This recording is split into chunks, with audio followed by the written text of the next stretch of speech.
Good evening to everyone present. A warm welcome to all our distinguished dignitaries, respected resource persons, esteemed participants from across the country. We are gathered here for the Atal AICTE sponsored 6-day online faculty development program on seismic vulnerability assessment being organized by the Department of Civil Engineering, Royal School of Engineering and Technology, the Assam Royal Global University, Guwahati. Before we begin, let me acknowledge the deep sense of grief that prevails in Assam at this moment.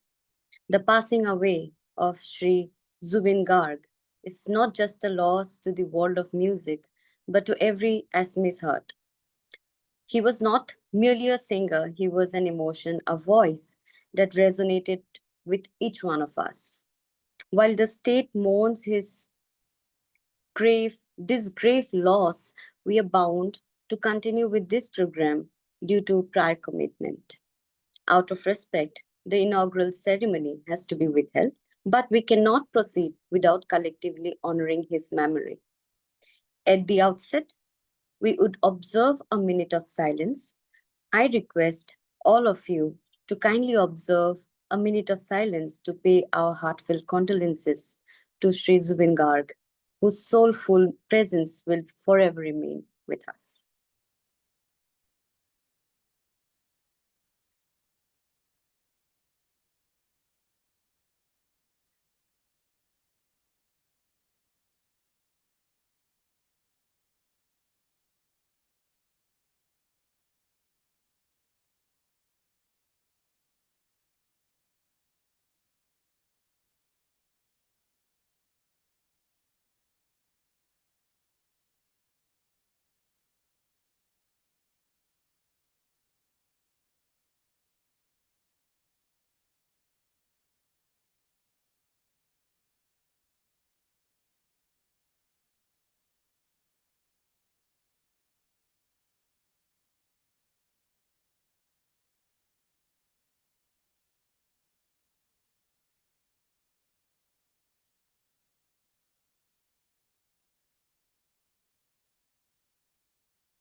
Thank you. We now embark on this academic journey together over the coming 6 days.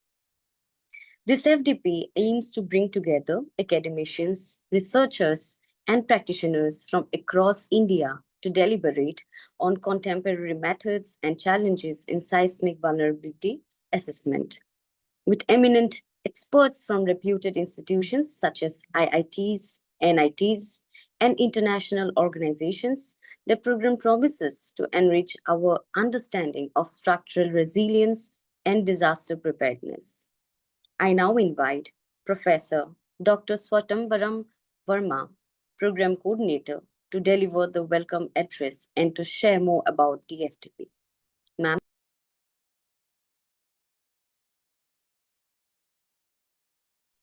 Ma'am, please unmute your mic.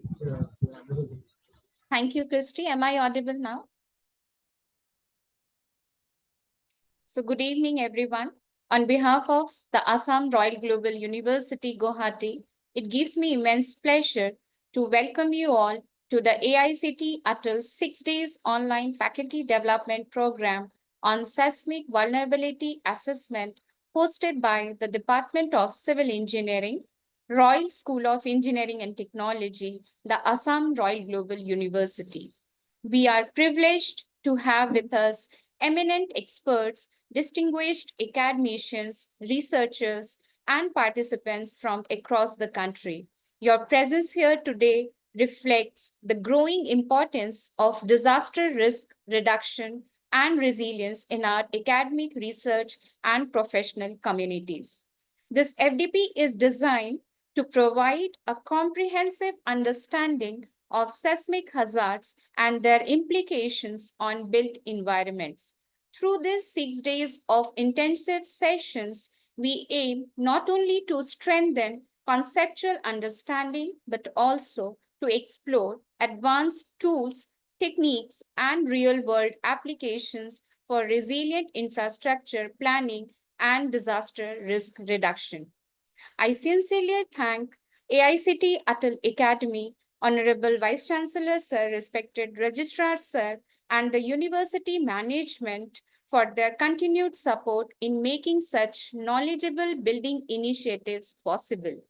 I also extend a warm welcome to our speakers from academia, research organizations, and industry whose expertise will guide us in gaining deeper insight into the subject.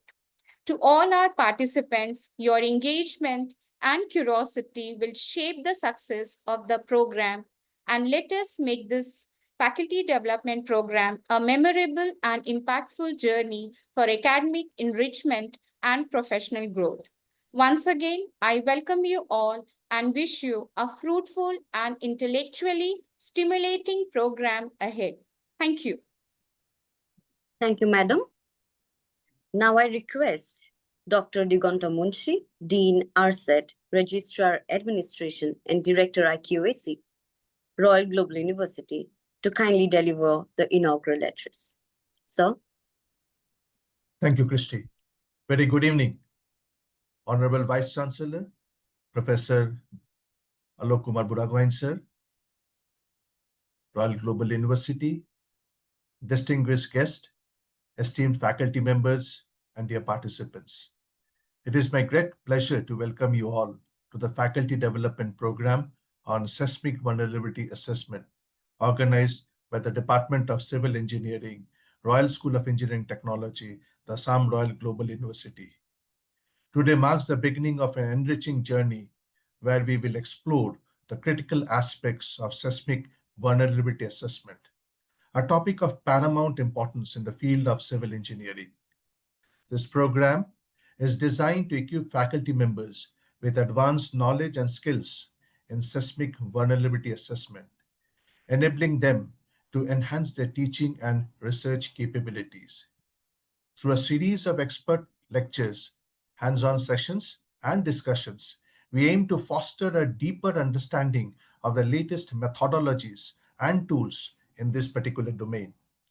I'd like to extend my heartfelt gratitude to our esteemed resource persons who have gracefully agreed to share their expertise and insights with us. Your presence and contributions will undoubtedly enrich our learning experience. I also wish to express my appreciation to the organizing committee, the faculty and staff members of the department, school, and the university for their meticulous planning and hard work in making this program a reality. Your dedication and efforts are truly commendable. Over the next 6 days, we will engage in stimulating discussions, knowledge sharing, and networking opportunities. I'm confident that this program will not only enhance our understanding of seismic vulnerability assessment, but also inspire new research ideas and collaborations. Let us make most of this opportunity to learn, grow, and network with fellow academicians. I wish you all a productive and enriching experience. Thank you. Thank you so much, sir. May I now invite our Honorable Vice Chancellor, Sir, Professor Dr. A.K. Buragoin, to deliver the presidential remarks. Sir. Thank you, Christine. A very good evening to everyone present in this online 6-day faculty development program organized under the aegis of the Atal AICT by the Royal School of Engineering and Technology, the Department of Civil Engineering of the Assam Royal Global University, Guwahati, in association with the Internal Quality Assurance Cell of the university.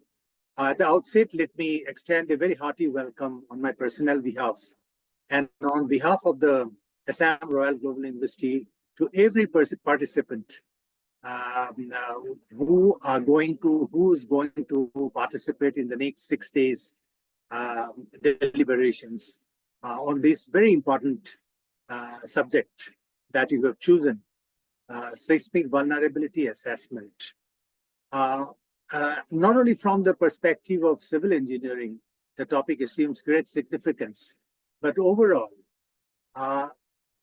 organized as it is by the Assam Royal Global University being located in Assam, which is known historically, geologically for its seismic activities. I think many people know, many of you know, that we are sitting on zone 5 of seismic level according to our geomorphological features. So that the very fact that we are in the seismic zone 5, has a connotation how significant this topic could be.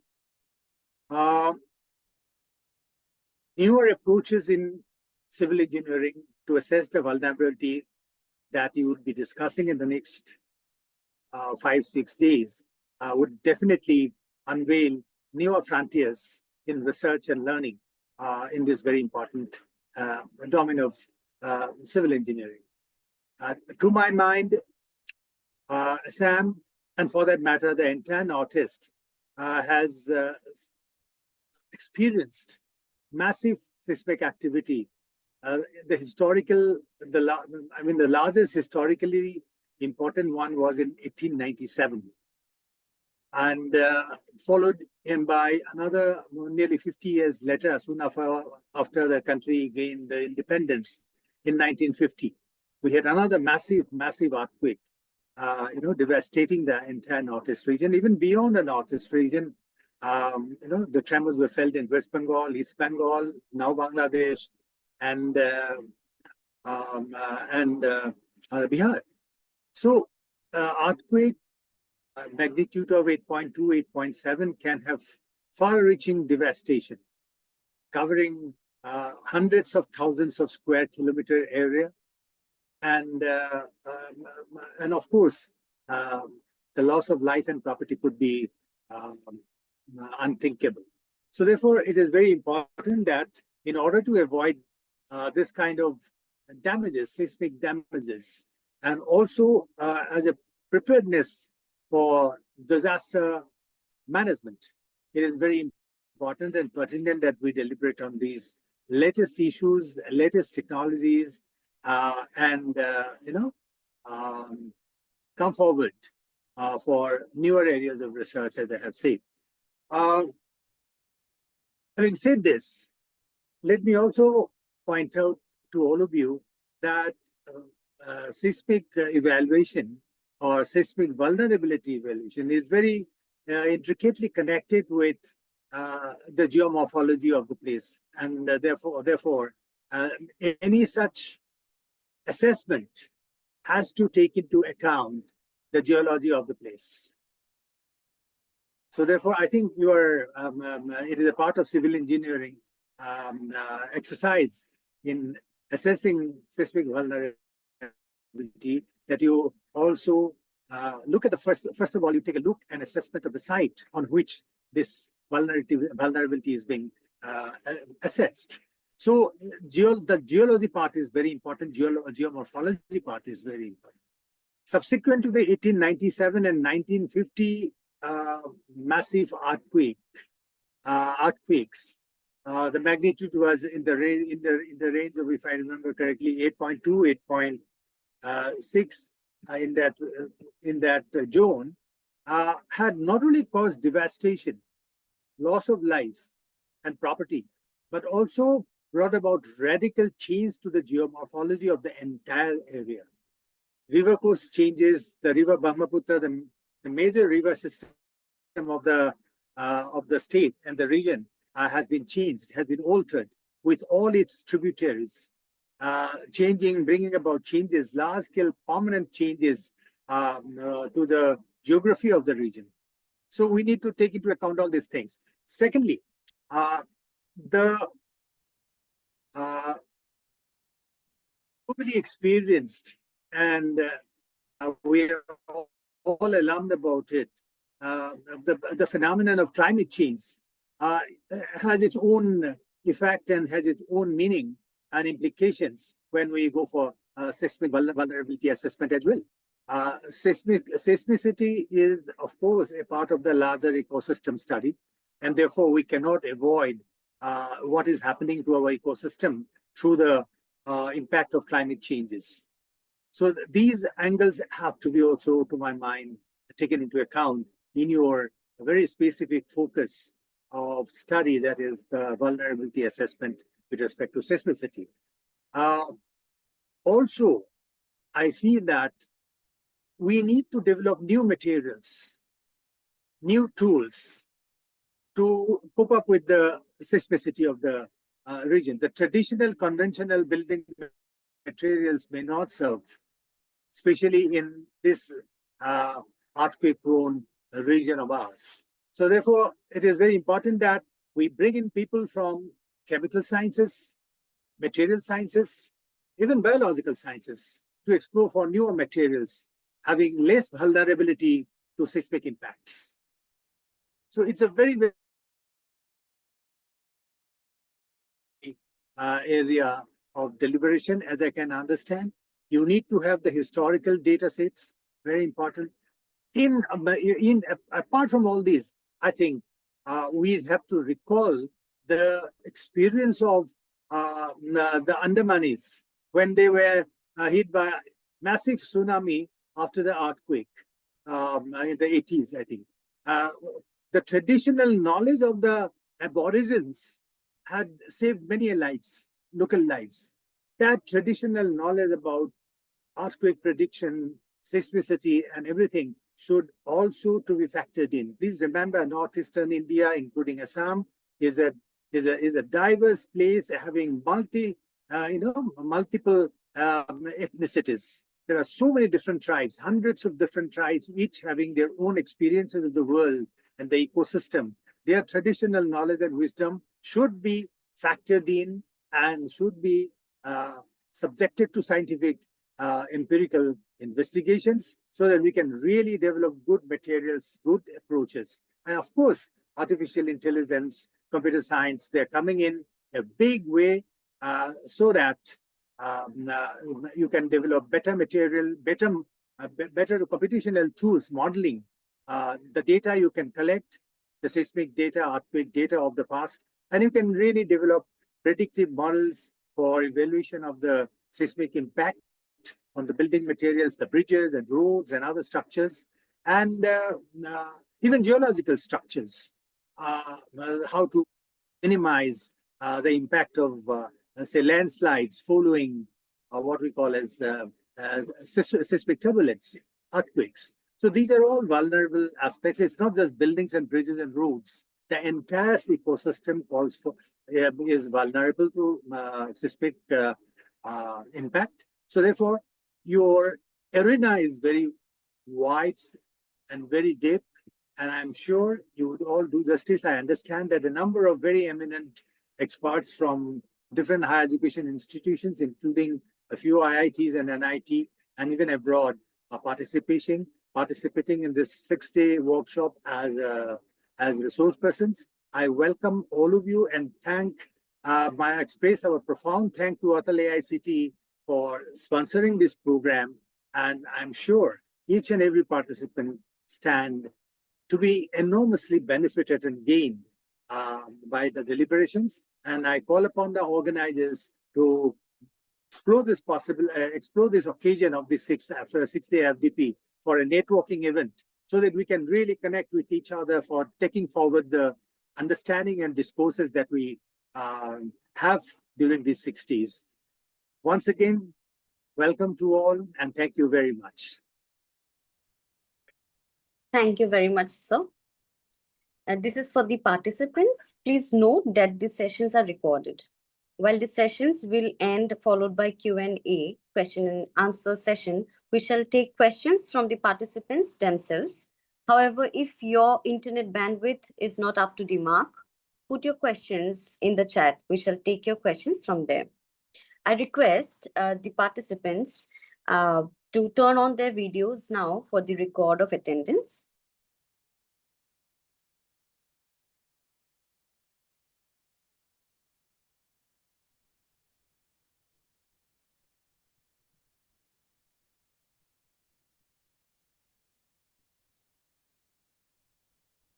Will that be visible on the screen? Yes, sir. Okay.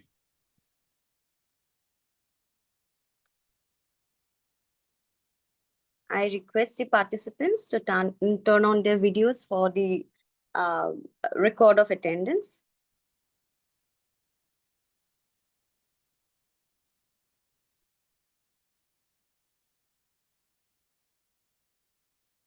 Okay. Manisha Patwari, camera is not working. Okay.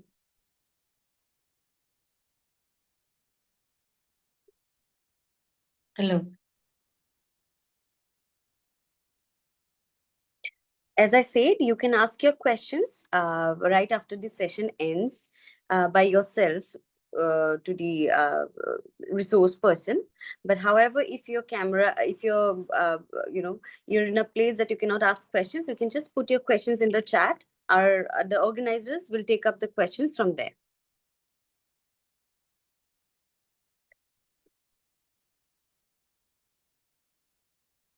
We will start our technical sessions from 6:30. We will have our resource person join in some time. So please be patient and please be there. Do not log out. We'll start our technical sessions sharp at 6:30.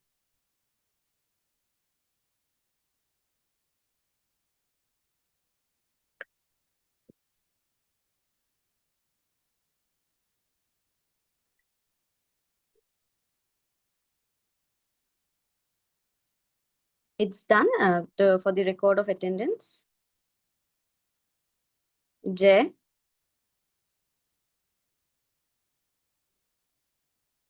I think there is a problem in the attendance sheet. Yes, it's been taken. हाँ, ठीक है. I request the participants to be there. We'll start the technical session in another 10 minutes.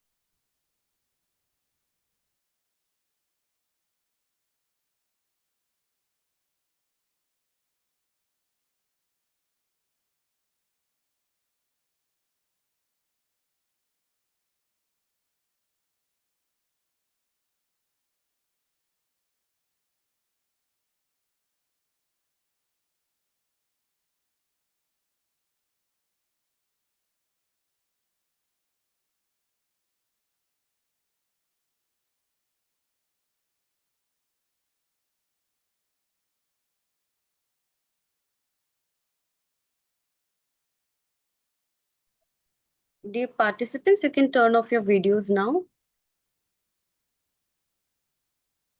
We'll have our session started in another 10 minutes.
இங்க பா விரல் பா இங்க ஓடப்பா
Hello, sir.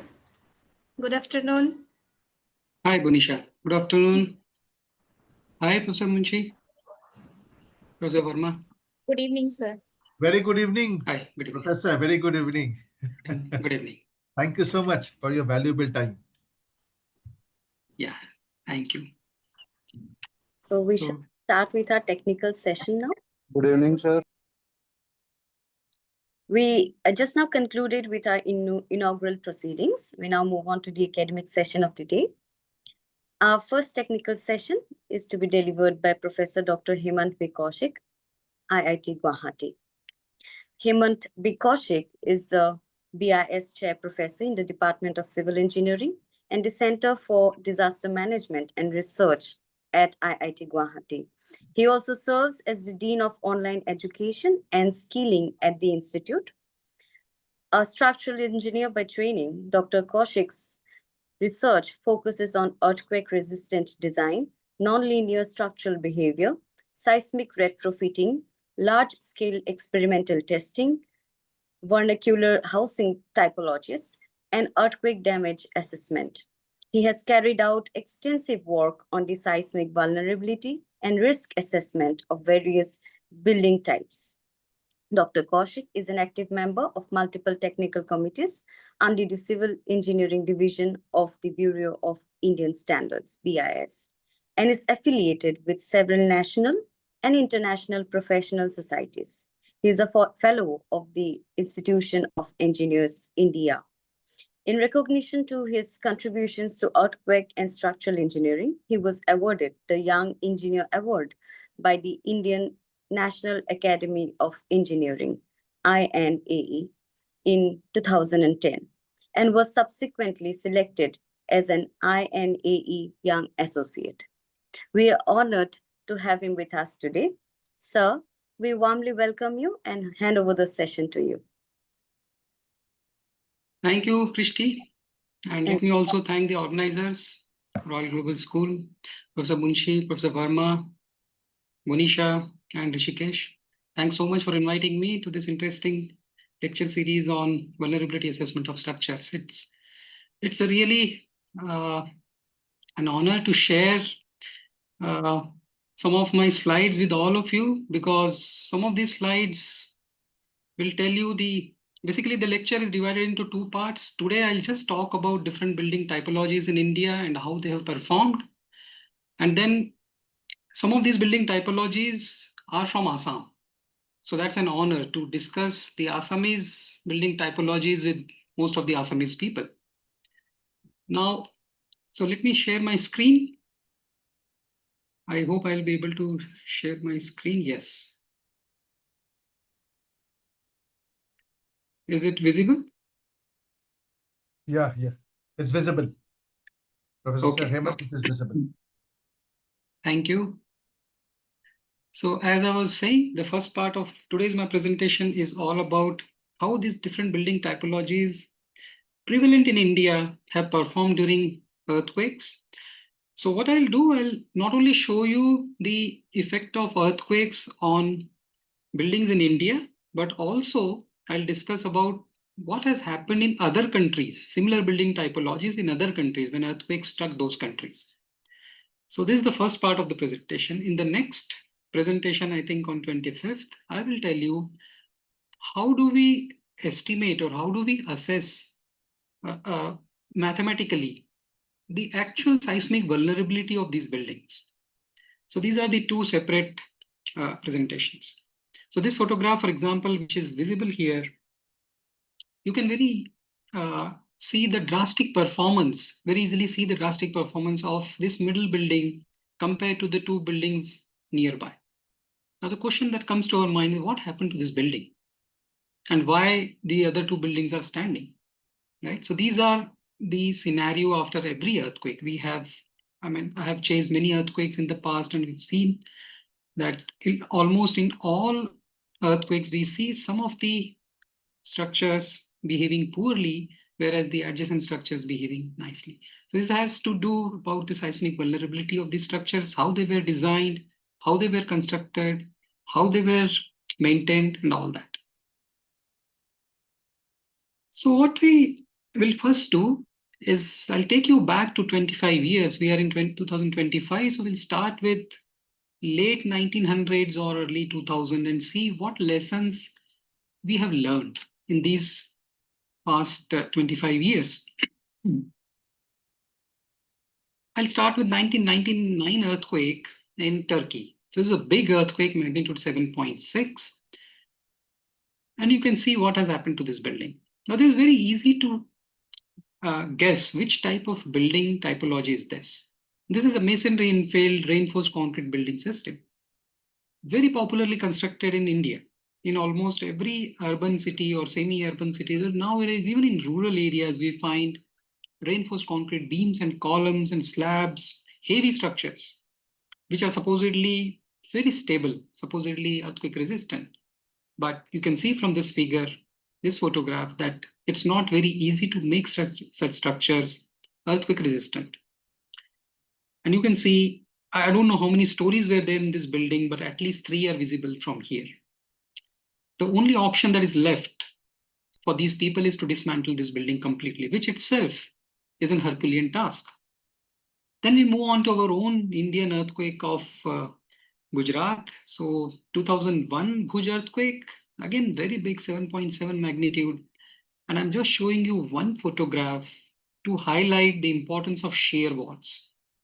So this is a lift, which is still standing, stairwell, the lift well, which is standing, and all the other buildings have simply collapsed.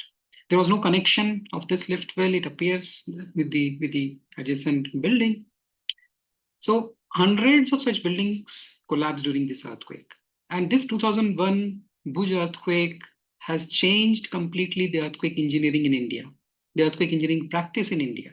So many things were changed, many new things came up, many challenges were addressed, and we are still trying to address those challenges, particularly related to the non-engineered construction of these engineered buildings. So these reinforced concrete frame structures, they are supposedly to performing very in a drastically different way, but they were not performing like that. So the entire stretch, starting from design, from conceptualization to the construction on practice on site, that has to change. Then 2004 Sumatra earthquake, small building, only 2-story, Very small building. It was not expected to collapse like this. This was in Port Blair, and the distance between this building and the epicenter of the earthquake in Indonesia is a big earthquake, 9.3 magnitude. So this was almost 1200 kilometers away from this building. Now you cannot imagine that a building can collapse to 1200 kilometers away. So that is the reason of showing you this photograph. Very poorly constructed.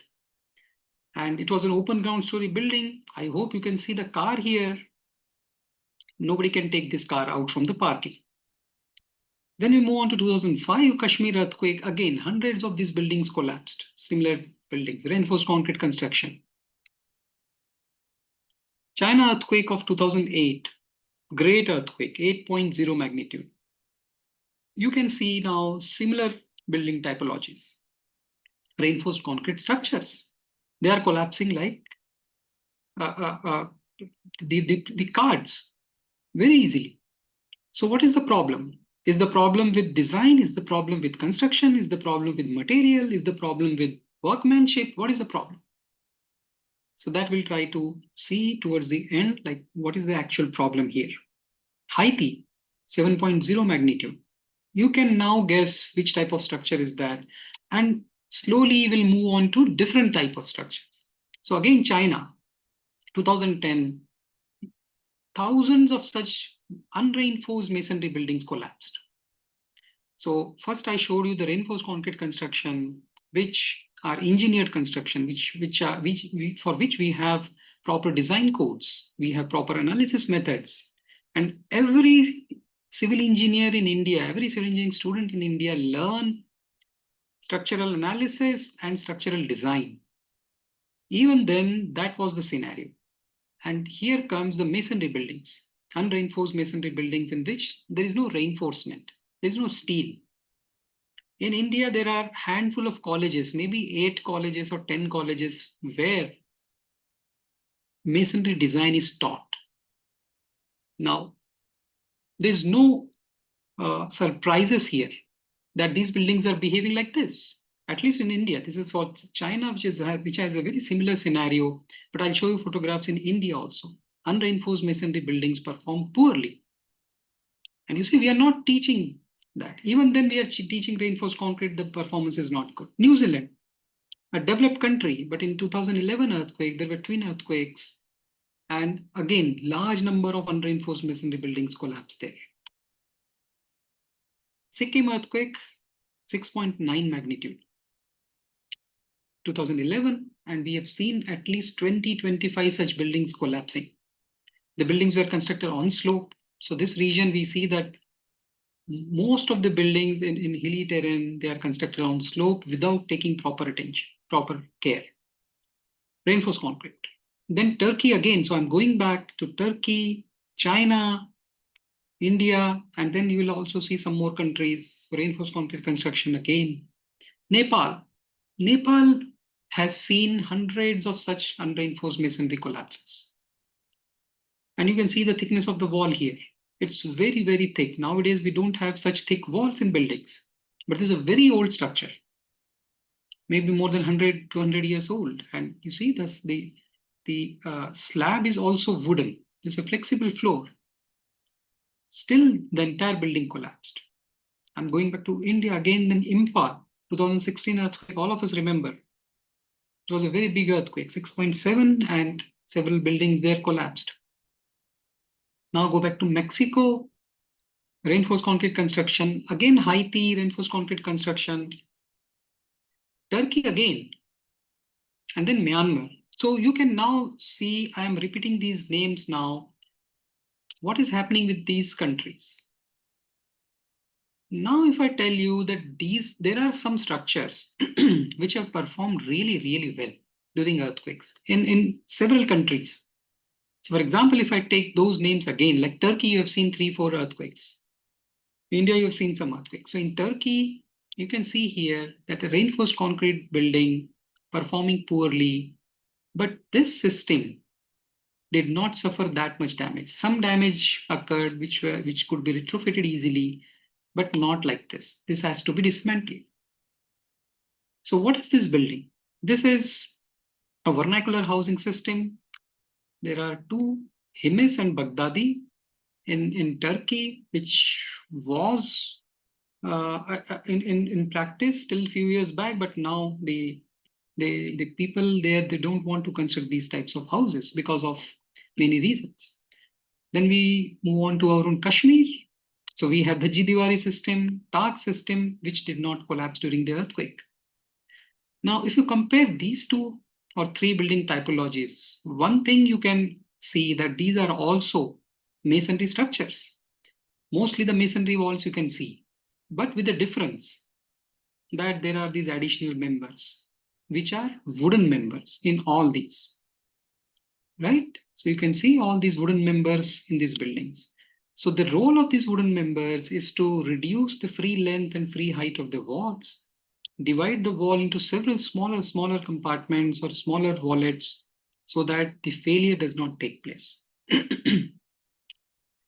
And this is our own Assam type housing. So you can see this is such a beautiful system that there is not a single record of collapse of these buildings due to direct effect of earthquake shaking. But there were instances where due to landslide, due to flooding, due to fire, there were some damages to these houses, but no, not because of the earthquake shaking directly. And we can find 1-story, 2-story, even 3-story Assam type housing in many areas of Assam. This is in the Pan Bazar, the PWD building in Pan Bazar. Now the question is why these buildings are performing such nicely, whereas the buildings which were designed, which were supposed to be designed properly, the reinforced concrete structures, were performing poorly. I'll go back. I'll go to the root cause of the problem. The problem is masonry. Now, which is the most common building type in India? So if you look at the construction material, from construction material point of view, masonry is most common. We have seen that there are manuals available that say that about 80% of building stock in India is unreinforced masonry. And that's because the bricks are very economical, they're easily available in different shapes, sizes. And so if you consider this city or this city, every building will have masonry in some form or the other.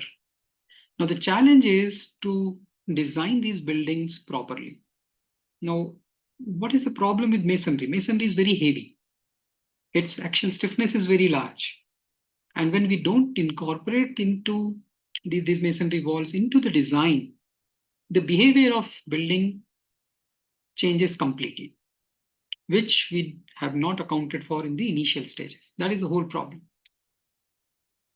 So based on this observations in the past, we will consider 4 building typologies based on use of masonry in different buildings. And then we will try to understand the performance of these building typologies under earthquakes.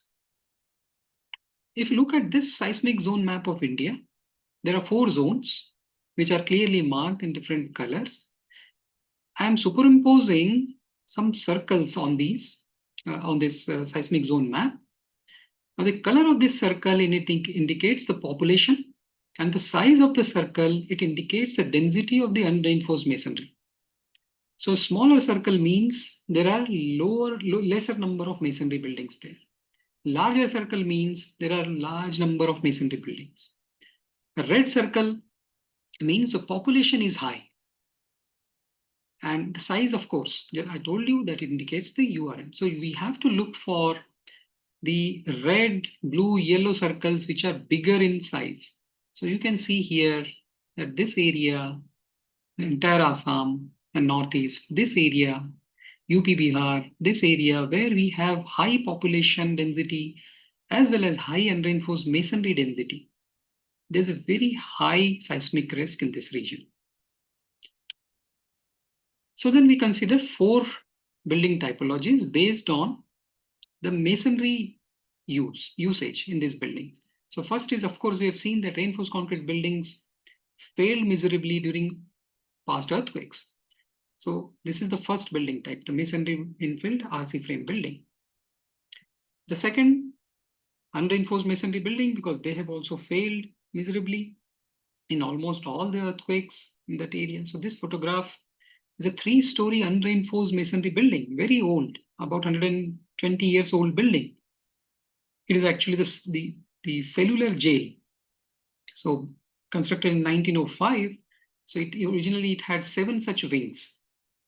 And due to earthquakes, due to weather, I think 3 or 4 wings have collapsed, but 3 wings are still there. It is a tourist spot there. It's a completely unreinforced masonry building. And you can see it is still standing with lots of arches, beautiful construction. The third building type is confined masonry.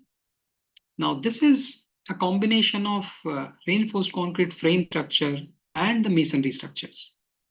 So some part of the reinforced concrete frames are taken and some part of the unreinforced masonry is taken, and they are amalgamated into a new type of building, which is called the confined masonry building. I'll tell you more about it later.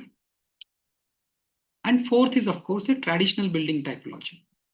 For example, the Assam type housing. So since we are here, I'm considering only the Assam type house, not the Daji Diwari or the Tak houses. But there are people who have done some research on Daji Diwari as well as Tak. So what we'll do, we'll consider all 4 building types and we will test them under a controlled environment and try to see what is the difference in the behavior and what are the reasons for those differences. Why reinforced concrete buildings fail during earthquakes? Why Assam type houses don't fail during earthquake? Or why unreinforced masonry buildings fail during earthquakes? And what we can do to then reduce the seismic risk or the seismic vulnerability of these buildings. So that's what we are going to see today. So starting with the first type of building, the RC frames, reinforced concrete frames. So what we did, we actually tested a large number of such frames. So at least 35 of such frames have been tested by different students. So I'm just showing you today a comparison of these 3 frames. So one is the reinforced concrete frames without any wall. The other has a wall, infill wall, and the third one has infill wall along with a window opening. So let's see how these 3 frames perform when we apply the earthquake loading slowly, not in real time, but slowly. So how do we apply the earthquake loading? So this is the frame I just showed you. This is the test setup for that frame. So this is the frame which is connected to the strong floor, and I'm applying the lateral load, using this hydraulic actuator. So this hydraulic actuator applies the displacement at the top of the frame at the slab level. So this will apply push as well as pull. Both the types of loading it will apply slowly. Why slowly? Because we want to understand, we want to record the damage at different cycles, at different levels of displacement, drifts, all that.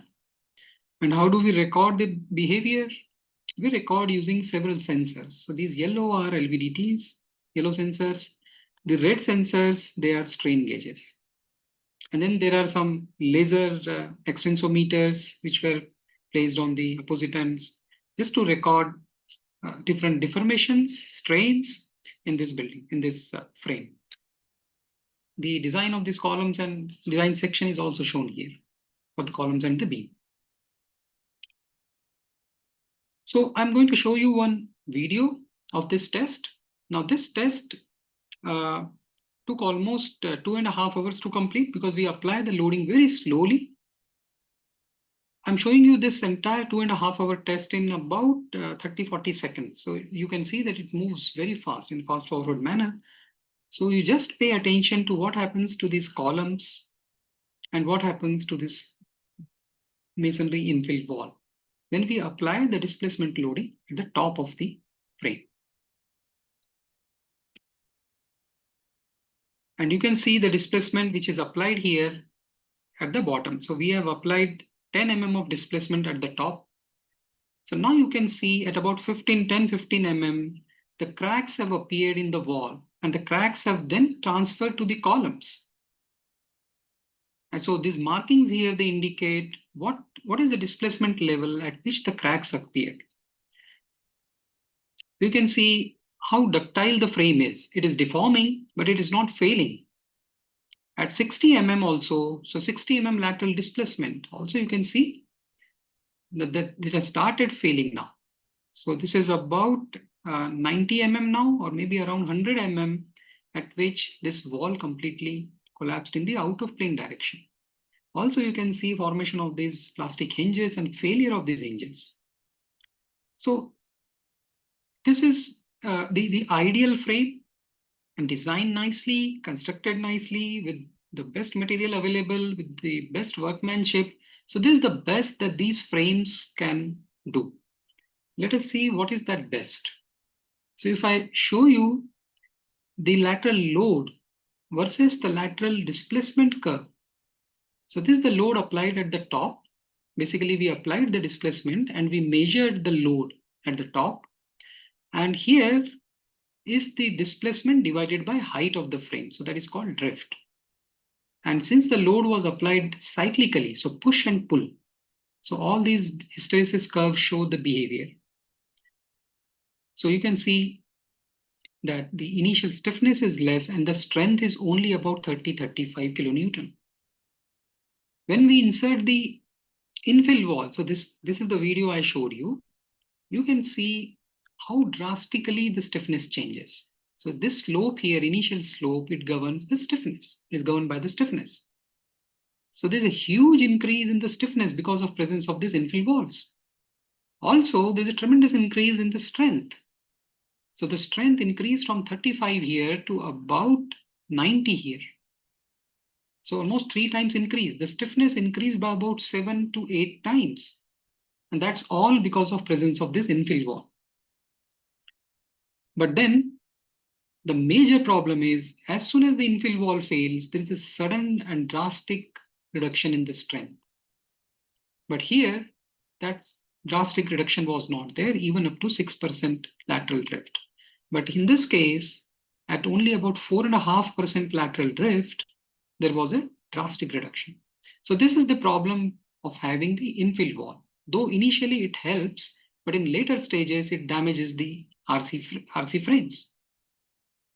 And when you insert the window opening, the strength reduces slightly to from about 95 to about 80 or 75. But the deformability remains same, although it improves slightly because now you've reduced the stiffness because of presence of this opening. So these are the comparative behavior of 3 frames, all made of reinforced concrete and with infill walls. Then we'll go with the unreinforced masonry. Again, I'm showing you just 3 results, though we tested many such walls. So in the first case, this is a solid wall. At the base, there is a slab. At the top, there is a slab. In model 2, we have a door opening. And in model 3, we have a window opening.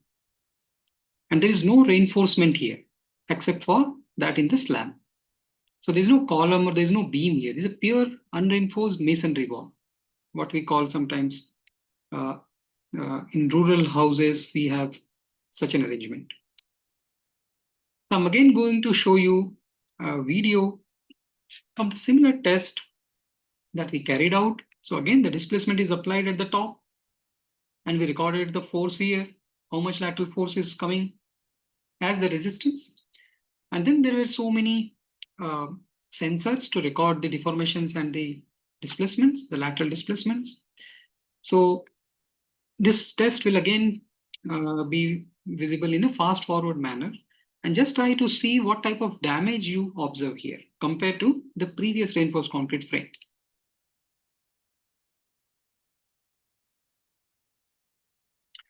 So you can see the displacement at the base.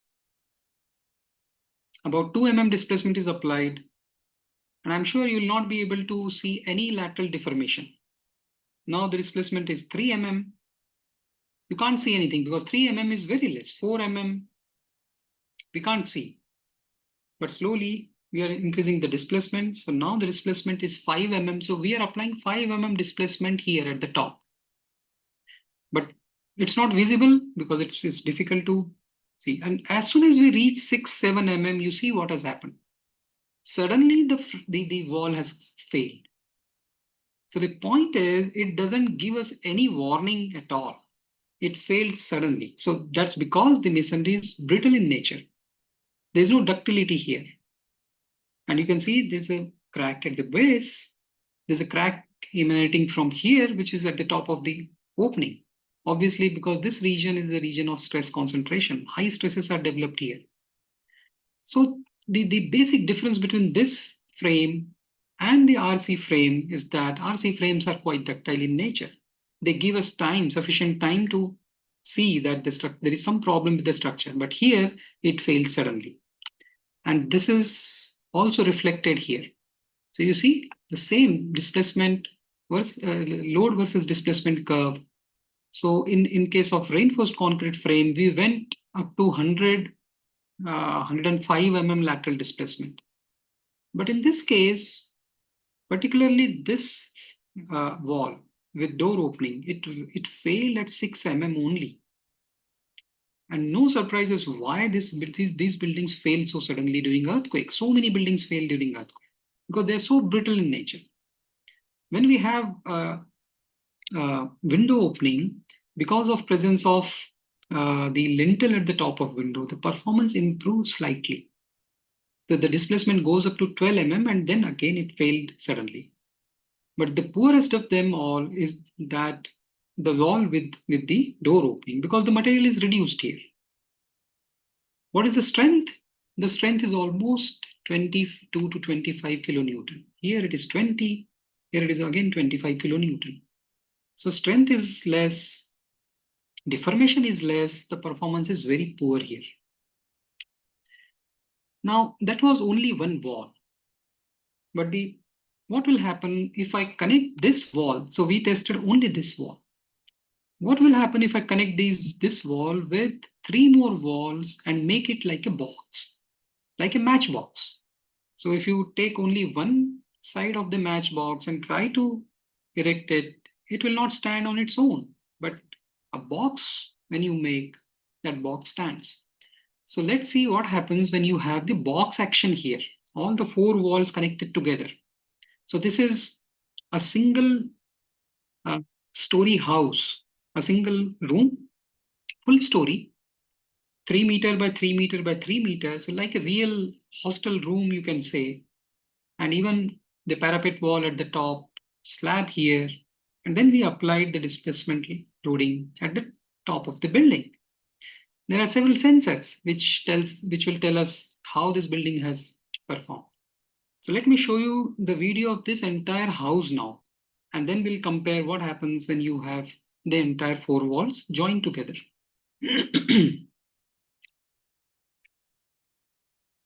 So this is the unreinforced masonry entire building test. And here also you see immediately we have the crack at the top. We have crack at the base, right? But what happens because of connection of this wall with other walls, because of the box action, there is no complete failure of this building.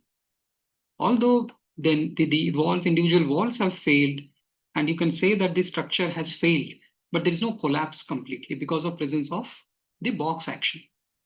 So this top portion of the building was then rocking over the bottom portion of the building.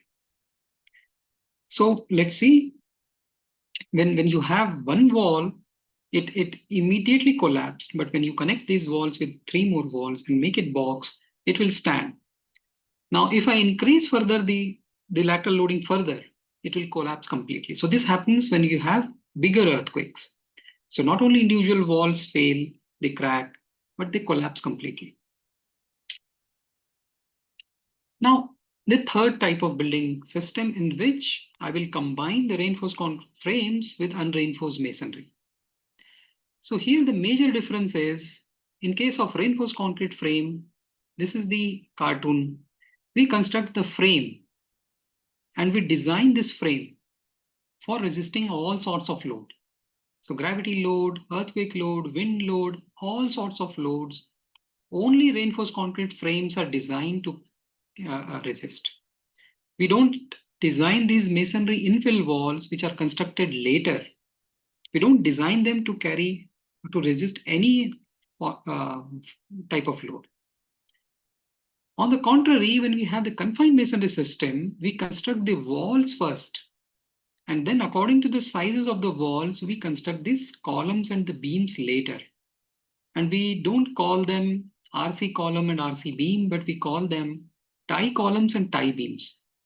Here, we design these masonry walls to resist all possible loads, gravity load, earthquake load, wind load, any sorts of loads. See, the tie columns and tie beams are not designed to carry or to resist any load. The only job of these tie columns and tie beams is to keep the wall together, is to tie the wall together, just like the box action in a masonry building. So here, we are tying this wall so that these individual walls, they don't collapse. And to increase the bond between the wall and the tie columns, we sometimes provide such type of arrangement. Right? So there are these keys which we leave while constructing the wall. And when we pour the concrete here, the bond will improve much. Right? Now, if you apply the lateral load and the gravity load on a reinforced concrete frame, this is the way the reinforced concrete frame will deform in a ductile mode. Right? So there will be strut formation here. This will deform. Masonry wall will not deform. But when the similar loads are applied on the confined masonry system, the behavior is completely different. The confining elements, they move along with the wall. They keep the wall in its original position. Now, what do we design here? In reinforced concrete buildings, we design reinforced concrete members. In confined masonry buildings, we design masonry. And let's see, with this small change in which member we are designing, what is the change in the performance? So to understand that, we again tested 3 different frames of confined masonry. So these are 3 walls. Now in masonry design, aspect ratio plays a major role.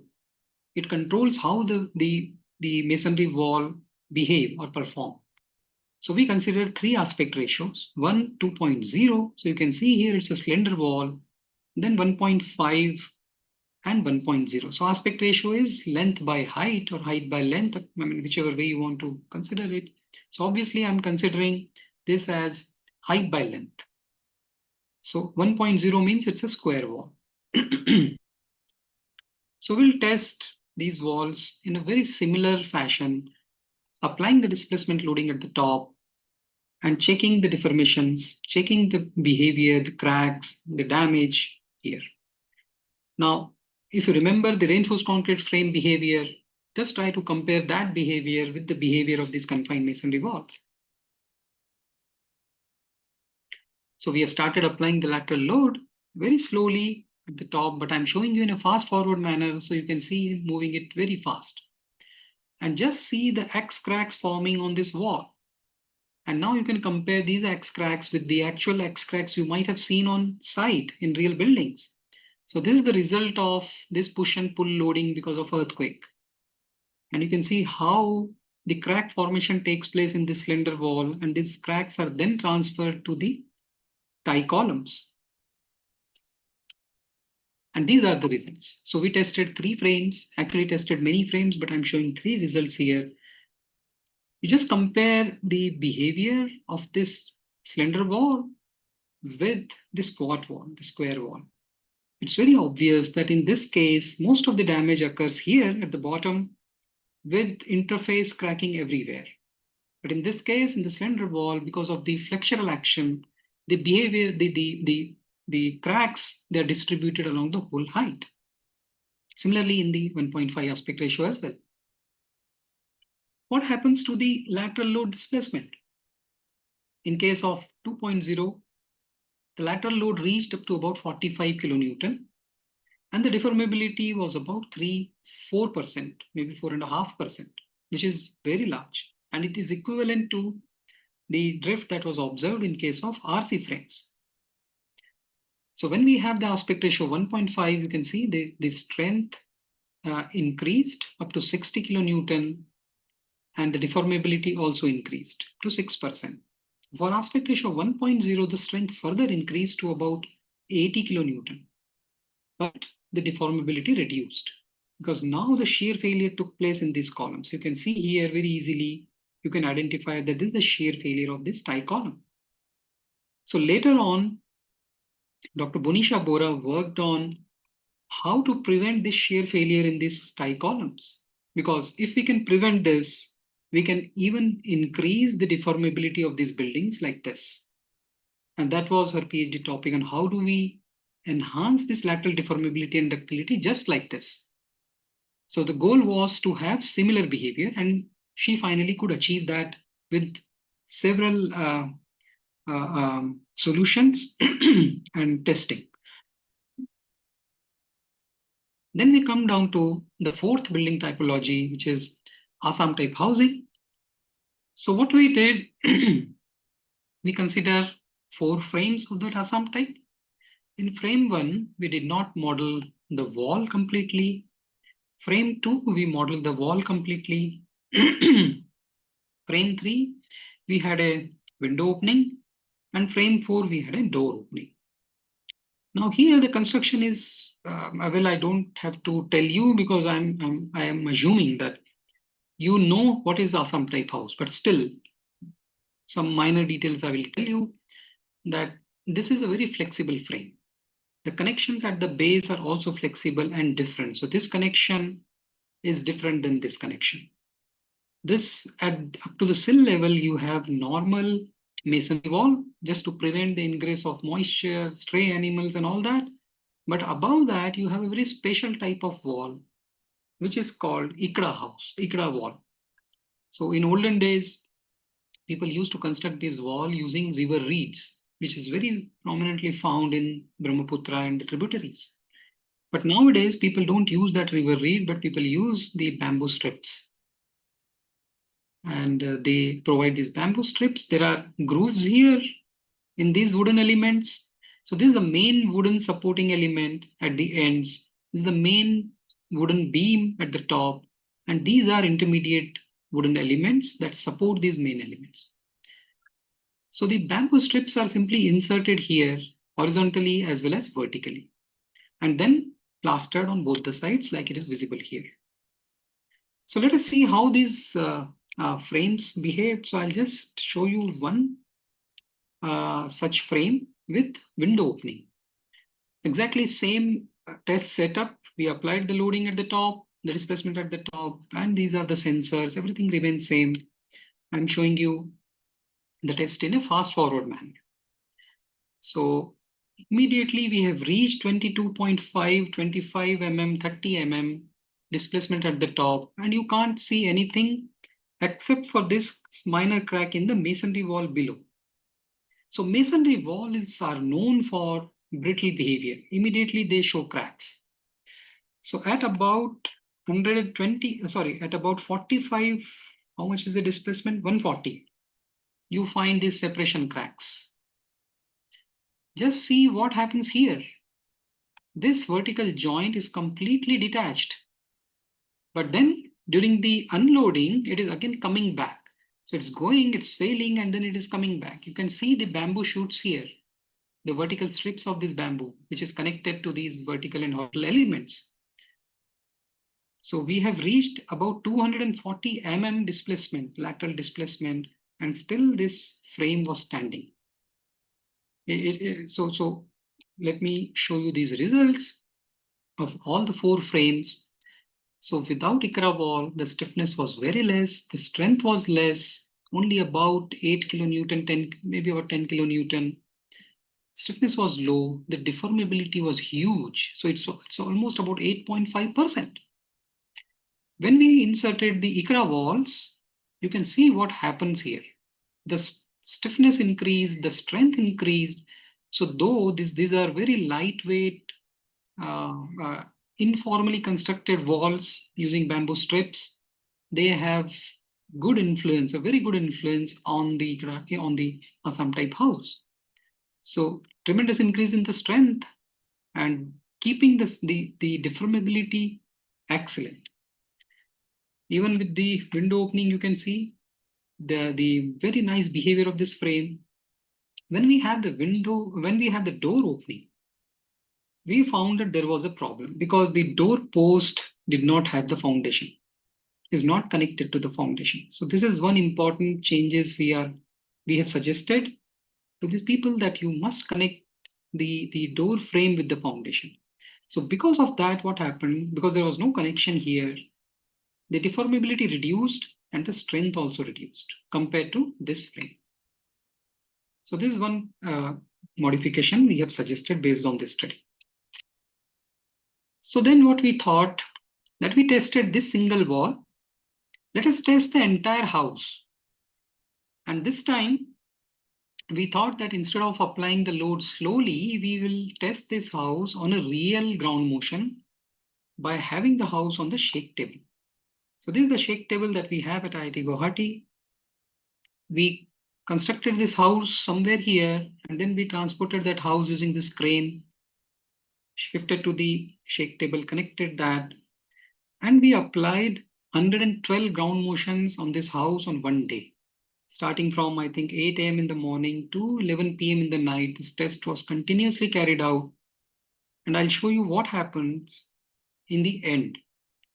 Now, these 112 ground motions were selected based on many parameters. So one of the parameters was the intensity. So we considered 5 ground motions, and we varied the intensity of these 5 ground motions such that the peak ground acceleration was changing from 0.1 g to 1 g for every earthquake.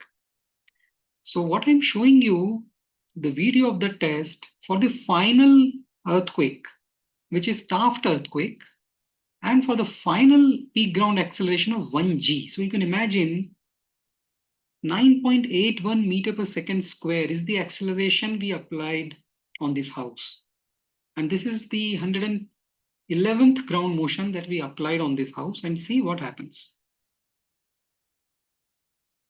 And this is the real time. So you can see there is no damage that is visible. And the person standing here is the student, PhD student whose testing was done. So even after we tested this house for 112 ground motions, you cannot see even a crack from outside. If you can see, just let me know. But you can see the relative displacement between the top and the bottom. All these that are placed at different locations, these are accelerometers. There are LVDTs here. There are laser displacement meters. There are strain gauges. So it was instrumented to record all those behavior. So the test was completed without any damage. So no doubt that these buildings have performed such nicely during earthquakes. There's not even a crack here. But when we went inside, when we observed closely, we found that there was some damage at the interface of these wooden members and the masonry wall. There were some damages with the nails. The nails loosened, of course, because there was a relative displacement of this house from bottom to top. So the nails will loosen up. So that's what we observed. But the main problem was, how will the PhD of this student will be completed if this house does not fail? So the student said that anyway, I have to fail this house. I have to see the collapse of this house because people have never seen that. So how do I do that? So what we did then, we shifted that house from the shake table to this arrangement, the previous arrangement in which the loads are applied very slowly. And here we have the capability of applying the load up to 200, the displacement up to 250 mm plus minus. So we hope that when we apply such large displacement, this house will collapse. Let's see what happens. I'm showing you now the video of this test. This is the same house. After 112 ground motions, we shifted that house here. And everything remains same. The loading pattern, the sensor arrangement and everything. Now just see what happens when we tested this house, the entire house on this actuator. So we have reached 15 mm displacement, and you can see at this displacement level, there was a tremendous damage to unreinforced masonry building, to confined masonry building, to reinforced concrete frames. All of them suffered damages up to this level, but up to 60 mm, 65 mm, you cannot see even a crack in this house. And in the shake table testing, I'm sure you must have seen that this much of lateral drift was not observed. Now at about 90 mm, you can see these separation cracks between the ICRA wall and the wooden elements. So now we have reached 125 mm, 130 mm, and slowly you can see that this connection here has broken. The connection here has broken, but it doesn't matter. When the reverse loading is applied, that connection those members again get connected. So this breakage of the connection, it doesn't matter here. It's again getting connected in all the places. Now you can see the bamboo shoots which are connected to these wooden elements. So we have reached 225 mm and no sign of collapse. 240 mm, we had to stop the test. Now what to do? We could not even fail this house. This house was still standing at the displacement of 240 mm at the top. For those of you who can't relate the displacement, this is huge.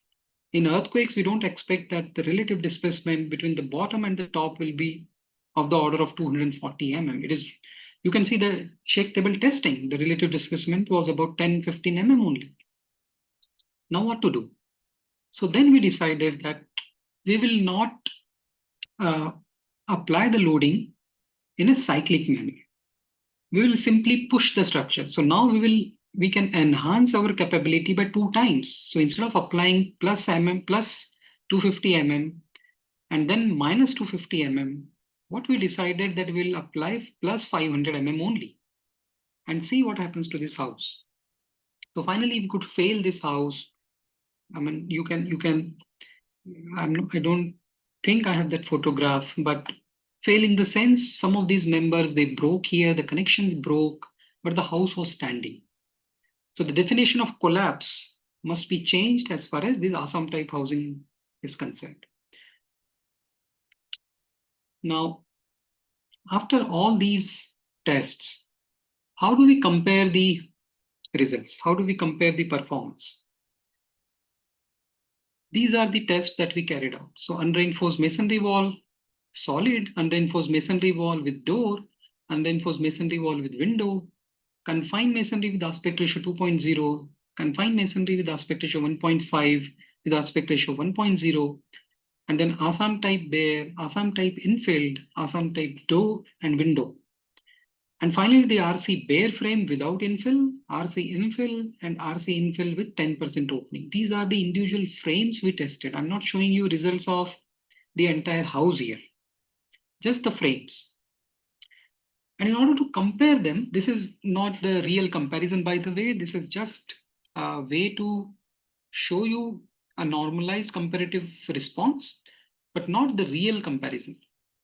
In order to do that, what we did, we divided the lateral load by the self-weight of the structure. And on the x-axis, we have same parameter, the drift. And now if we normalize this, then we will be able to compare the lateral load deformation profile of different frames. So we'll start with unreinforced masonry wall without any opening. So I hope you can see the behavior. So this entire graph, this small curve represent the unreinforced masonry wall lateral load displacement curve. This curve represent the masonry wall with door opening and the masonry wall with the window opening. So that's it. Now, when we add the confining elements around this unreinforced masonry wall, so it becomes the confined masonry wall. What is the response of this confined masonry wall? The normalized response of this confined masonry wall in comparison to the unreinforced masonry is drastically different. So you can see the normalized strength has increased by about more than 2.5 times. But we are not interested there. What we are interested is in this behavior, the lateral drift. It has increased so many times. And what we want from the structures, especially during the earthquakes, is this behavior. Not a brittle failure, but a ductile failure with sufficient warning before failure. So this is the drastic change in the behavior as soon as we added some small confining elements in these buildings. The second type, where the aspect ratio was 1.5, similar behavior. And when the aspect ratio was 1.0, we found the shear failure of these tie columns. So this is the behavior. Even then you can see the drift was multiple times more than this drift. And strength remains the same. But with the improved design, even this curve can go up to this. That's what I told you, that what Dr. Bunisha Bora did was improving this behavior. And we have achieved that. Then comes the Assam type housing. Now you can expect these Assam type housing to be either below this or below this. Let's see where they are. They are neither below that nor above that. So this is the behavior of the Assam type house, completely different. They're so flexible. It doesn't matter what is the initial stiffness, but the strength is more than even the normalized strength is even more than the confined masonry. And there's no comparison with the drift that these Assam type housing, Assam type frames have. About 8-9%, and even that they did not fail. Unlike the masonry wall and the confined masonry wall, there was no failure here. We had to stop the test. With wall, this is the behavior, almost similar values we are getting. Then with window opening, and finally with the door opening. So with the door opening, it failed here. So this is another change. If we provide foundation at the base of these posts, we can enhance this performance. Now, finally, the reinforced concrete frames. Where do you expect them to fall? Beyond imagination, beyond every other type of construction, if we construct these buildings properly, good concept, configuration, good design, good construction, good material, good workmanship, there's no comparison. These buildings will behave much better than any other building typologies. Out of these four, it will behave much better. So look at the strength, the normalized strength, the beautiful ductility that it has, and high deformability, right? So this is bare frame. And when we have the masonry infill wall, this is the behavior. So where is this red curve, unreinforced masonry, and where is this curve? What we are talking about, what we are comparing, there's no comparison here. But when I say this, why are these buildings collapsing? Just like these buildings. The behavior is so different in lab, but when we come on site, the behavior is almost similar. Complete collapse during earthquakes. What is happening? So there is some problem either in the design, or there is some problem in the material, or there is some problem in the construction. There's some problem in the workmanship. Somewhere there is some big problem, because of which there is no difference here and here. But this building, the way it is behaving, the confined masonry building and the Assam type house building, the way they behave in lab, they're also behaving similarly on site. Right? Now, what is happening there? Before telling you the answer, let me show you the last frame also. This is the frame with 10% opening. Beyond everything, right? Now, why these confined masonry building and Assam type housing have similar performances in the lab and on the site? That is because we don't use engineers for their construction. People who constructed in lab, these are the same people who constructed it on site. These are the similar materials, similar workmanship. It doesn't need very hi-fi skilled labor. It doesn't need engineers. So it can be constructed by common people with little bit of knowledge, with some guidelines. It can be very easily constructed. And the major difference is the ductility. In these buildings, the columns and beams are designed to be ductile. It is mandatory. Otherwise, they will not behave like this. When they are not ductile, they will behave like this. They'll fail like this. But in case of confined masonry, the tie columns and tie beams are not required to be designed in a ductile manner. It's the masonry which is governing the performance. And now, when you know that the masonry is governing the performance, you further enhance the performance by having these type of columns. So this is the beauty of these walls. Similarly, the Assam type house. No one designed these houses. This is based on the experience only. So the performance is like this. So that means we are not following these design codes. We are not following the material codes. We are not following the construction guidelines. We are not following the workmanship guidelines. That is why these houses, these buildings, they are behaving such poorly. So to me, there are no surprises. What we have to do is to improve the construction practice. And how do we do that? I've been repeatedly saying all that there's the only way to improve the construction practice. We have to use the construction materials wisely. We have to follow the design codes. I mean, will somebody tell us that please follow the design code? We have to, but we are not doing that. Now, given an option, which of these 4 building typologies would you adopt? That is a question that you please think about today. And maybe in the next class on 25th, you can write down in the chat box your answers. Which one and why? Think about it.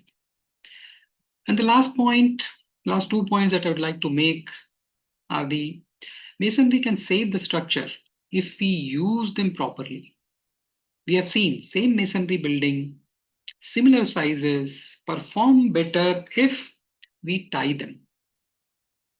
But it can severely damage the structure if not used properly. For example, the open ground story buildings, right? Time to embrace our traditional and vernacular housing systems, at least in the rural areas. There's no need to construct these reinforced concrete buildings in rural areas or the semi-urban areas where smaller houses are required. But of course, in urban areas where we have engineers, availability of engineers, good materials, we can construct the reinforced concrete houses or buildings. But in those areas where we don't want high rises, 1-story, 2-story, we can very easily construct either using confined masonry or using our own Assam type housing. Let me thank my students, PhD students who did all this work, and I presented their work on their behalf. So Dr. Syed Humayun Basha, who did the reinforced concrete work, Dr. Tainsumang Chaudhary, who did the unreinforced masonry work, Dr. Bishwajit Chand, who did the Assam type housing, and Dr. Bunisha Bora, who did the confined masonry work. Also, I would like to thank the funding agency, Department of Science and Technology, for funding this work. So thank you very much for listening patiently to all these slides. We can discuss if you have any point to say. Thank you. Thank you so much, sir. We will now move on with the questions from the participants. I request the participants to ask your questions by turning on your video and turning on the mic.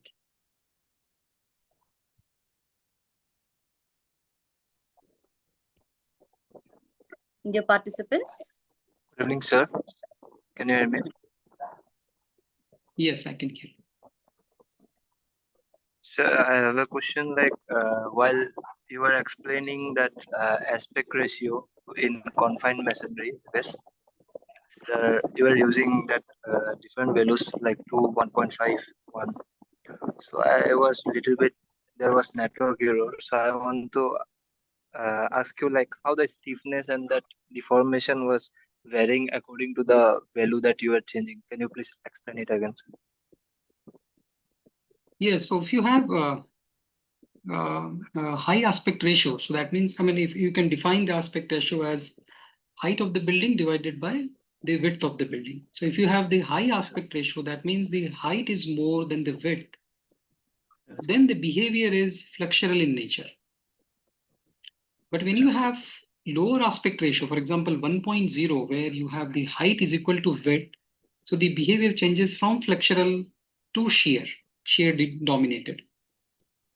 So that's what I was mentioning. So in case of masonry design, this aspect ratio plays a very important role because the behavior changes from flexural action to shear dominated action. Yes. Sir, one more question I was going to ask, but the last of the slide you already gave up the question. Like you are explaining the topologies, like all the different types of like buildings. So I was going to ask you that, like out of this in the modern nowadays, which would we would be like suggesting or constructing as per the different like regions according to that. So like I'm expecting that answer from you in the next class. yeah, sir. But yes, sir. Yes, sir. But you were asking. Think about it and Yes, tell sir. me. Yes. Okay, sir. Okay. Sure, sir. Yeah. Thank you, sir. Okay. Any more questions?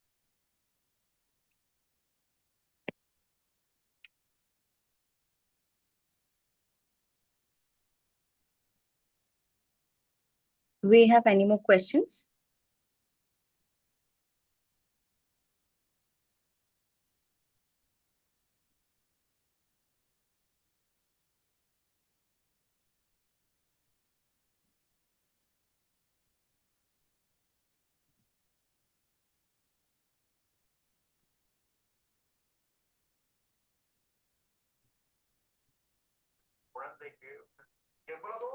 Thank you so much, ma'am. This is Mona Bigai, and the presentation is awesome. Thank you so much for the valuable presentation, ma'am. Thank you so much. Okay, Thank so you. that is.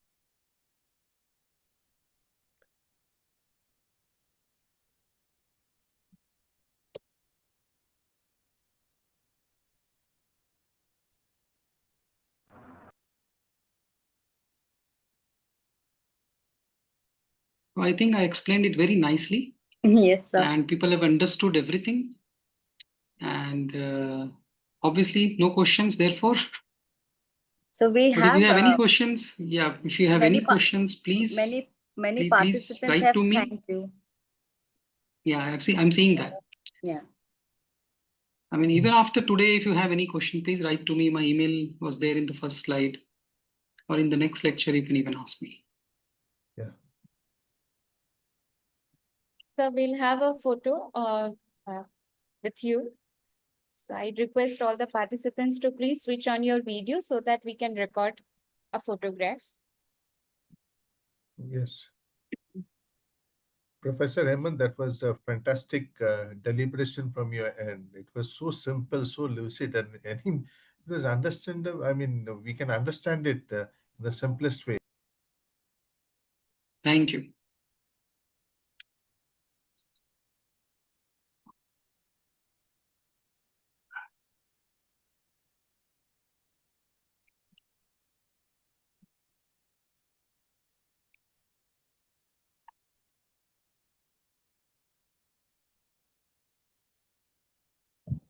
Screenshot has been taken.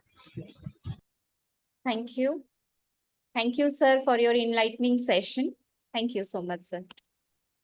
Thank you. Thank you for inviting me. Thank you, sir. Bye-bye. Bye.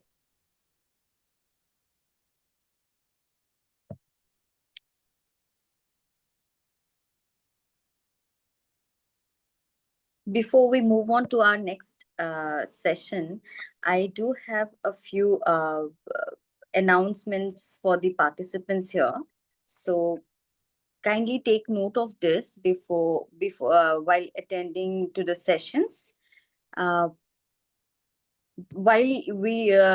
there are, we all are attending the FDP session, to receive the FDP certificate, a minimum of 80% attendance is required across all sessions, including both the inaugural and the valedictory. Also, please ensure that you are present on time for all sessions as per the given schedule, which has been updated in the WhatsApp group.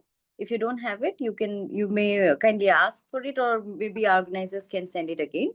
Kindly take part actively in discussions and while asking for the questions or any case studies that has been assigned during the program for the certificate. Also, completion and timely submission of all assignments and the tests are mandatory. Feedback forms will be circulated. It must be filled and submitted without fail on the Atal portal. Also, attendance is compulsory in valedictory session for the eligibility of the certificates.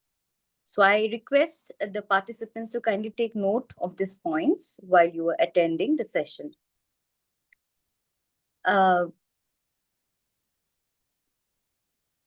Second speaker has already joined. Okay. So we shall start. Okay, we shall start with our next session then. I hope we now move on to our second technical session here. So it is our privilege to introduce Dr. S. Varadharajan, Deputy Director, IPSL, Manipal Academy of Higher Education. So, give me a moment to introduce you to our participants here. Dr. S. Varadharajan earned his PhD in Civil Engineering from the National Institute of Technology and IT Kurukshetra in 2015 and brings over 12 years of academic experience spanning civil engineering and the intellectual property rights. He holds a postgraduate diploma in intellectual property rights from Symbiosis University, Pune, 2024, and has further enhanced his expertise through specialized certificate courses in commercialization and competition law offered by FICCI.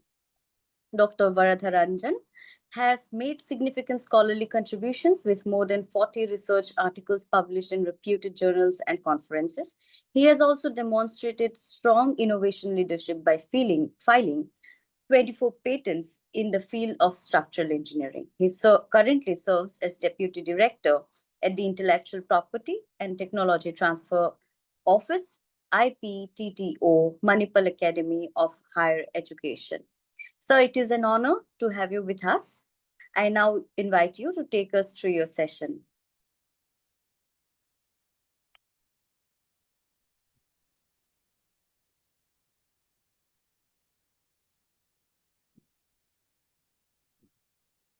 So can you unmute yourself first? I think you have to unmute.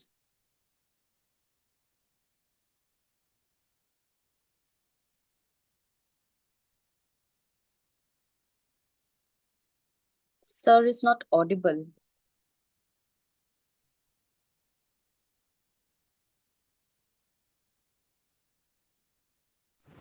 Am I audible, ma'am? Yes, sir, you're audible now. Yeah. So Yeah. can I share my PPT? Of course, sir. Permission? Of course, sir. Yeah, thank you very much for a wonderful introduction. Thank you very much for Shvetambra ma'am for inviting me. Being a civil engineer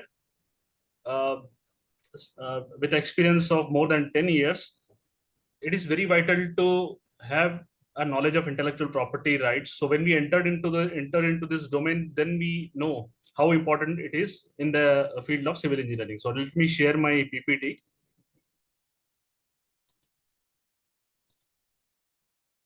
So it is visible? Yes, sir. Yes, sir. Okay.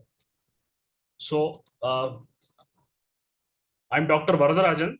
I'm functioning as Deputy Director, Intellectual Property Rights and Technology Transfer Office in Directorate of Research, Manipal Academy of Higher Education.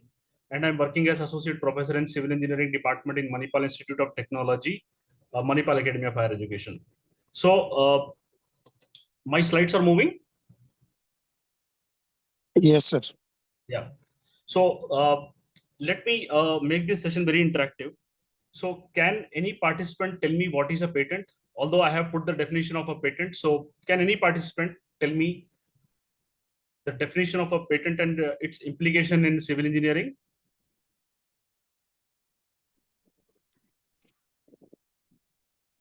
Any participant? Sir, patent is given a right like to anyone who has discovered something, so that whenever anyone is discovering it, so no one else can copy his like invention or something. So a right is given to that person. So without his permission, so no one can use his knowledge, like information or that thing that is discovered or something. I would just do a minor addition into this definition. Instead of discovery, we can make it as invention. So, patent is an invention which can be protected, and government gives us a certain time period for this protection. It is basically a legal document defining particular ownership or area of technology. What is importance of a patent? Sir, For example, yeah, just to interrupt you, yeah. sir, please make your slide in a slideshow so Oh, that yes. full screen. Just a moment.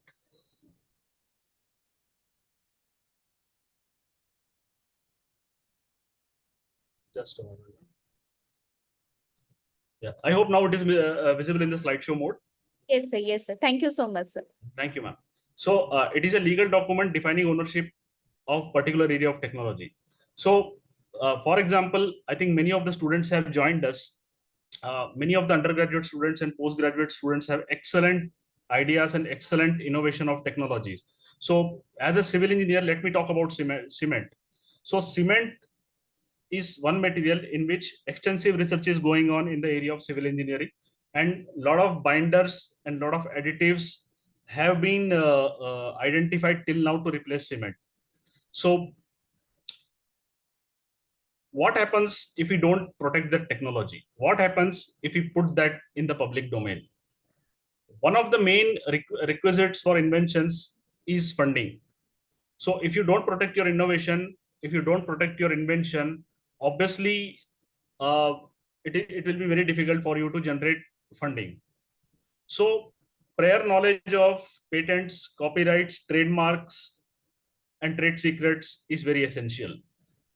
So what are the two main things which comes to your mind, participants, when we talk about patent? Any participant?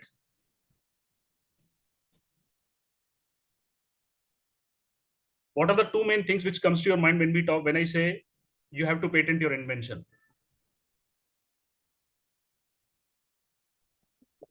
The invention has to be novel first. Very good. The invention can be a extension of the previous work, which has been done by some other author. And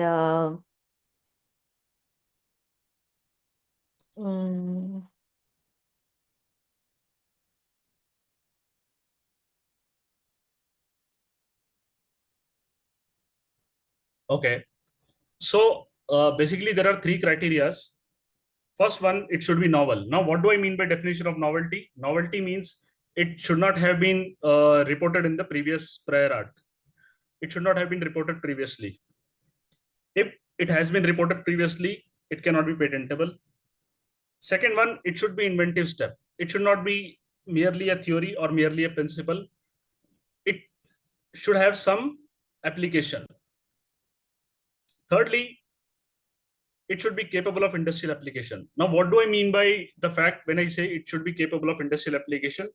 The technology may be very good. It may contain a very good amount of inventive component. It would be novel also. But if it cannot be mass manufactured in companies or industries, it cannot be patentable. If it does not have the component of economical significance, it cannot be patentable. So these three criterias are very important. Now, how many of you are PhD students in this? How many of you are doctoral students? Can I know?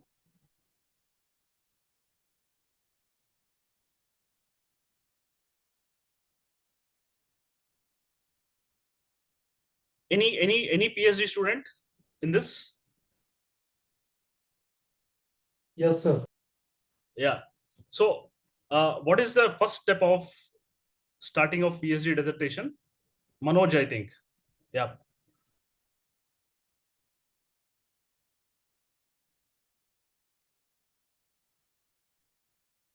what is the first thing you do when you start your PhD dissertation?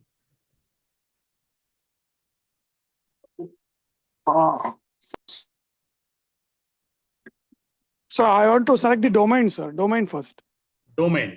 Yeah. Then after the domain, you would go ahead with the literature review part. Isn't it? So can you come again, sir? Yeah, after domain search, you would go ahead with the literature review search, isn't it? Yeah, sir. Of course. So just a very important question to you. In your literature's review, yeah, sir. what people usually forget is they don't include the patent applications. They don't include the published patent applications. Yeah, sir. Yes. So that is one of the major drawbacks. Secondly, there are many documents which may or may not be available in the public domain. So technically, there are a lot of prior arts, but we don't include them. Secondly, the third part, capable of industrial application. It is not normally, or many a times, it may not be checked at the initial stage. So that is one of the major drawbacks of the literature review, in which the published patent applications and the capable of industrial application aspect is not included. Now consider a fact that you have took the idea and you have worked in that idea for 3 or 4 years. After 4 years, you tend to discover that already somebody has worked in it. That person has filed a patent and got a published patent, but he has not put a paper. Still, your work, it would be considered not to be novel because it has already been reported in the patent application. So that is one of the drawbacks of not including the patent application. So it is a sincere request and advice that whenever you do the literature survey next time, so along with the papers which you take from the Google Scholar, do search for Google patents, do search for published patent application. Yes, now, sir. Okay, sir.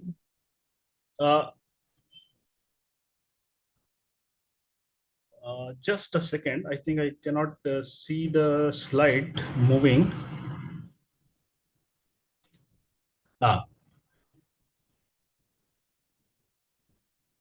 Novel, inventive step and capable of industrial application. Now, what does the term capable of industrial application means? Means it should contain some economic significance. So for master student or for undergraduate student or for doctoral students, along with your dissertation, if it can translate into some product which has very good commercial value, that would be fantastic. So moving away from the previous approaches where we were focusing more on first two steps, let us put this third step into the aspect. Yeah. So ma'am, with your kind permission, can I take a break of 1 minute?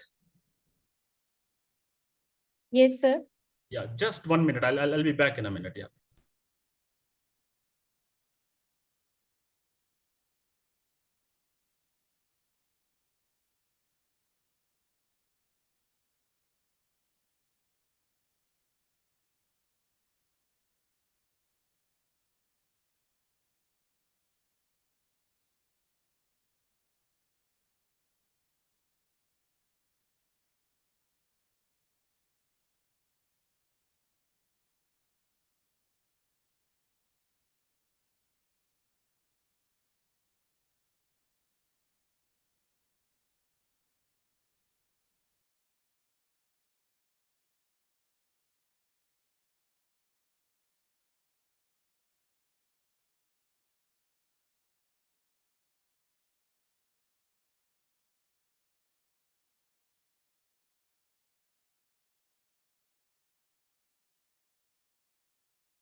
Yeah, sorry for the interruption.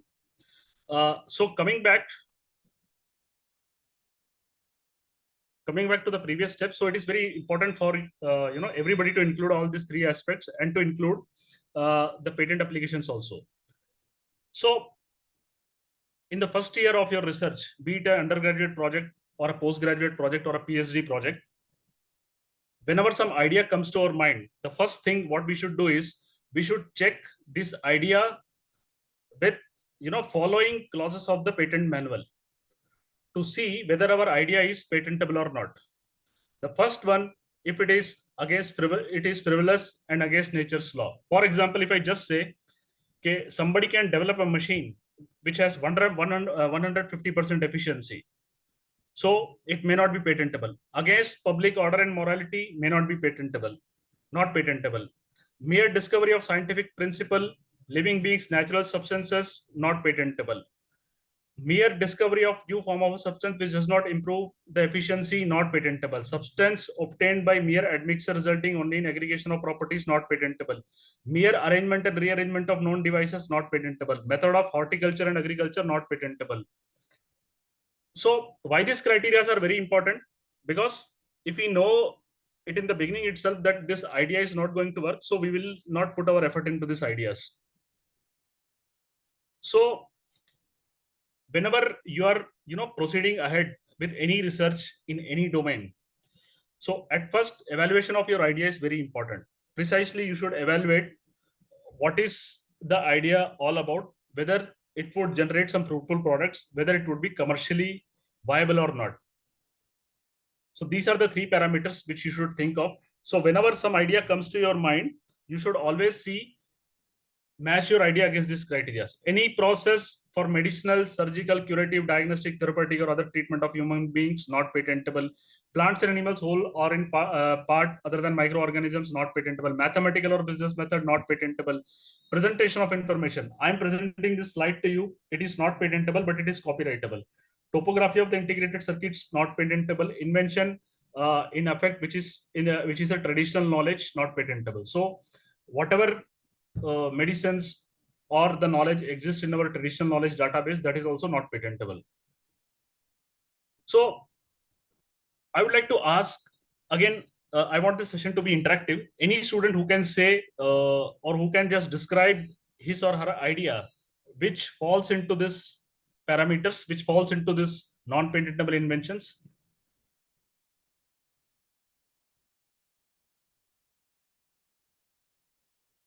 Anybody who can think of any of the research areas which falls into this domain? Any of the students?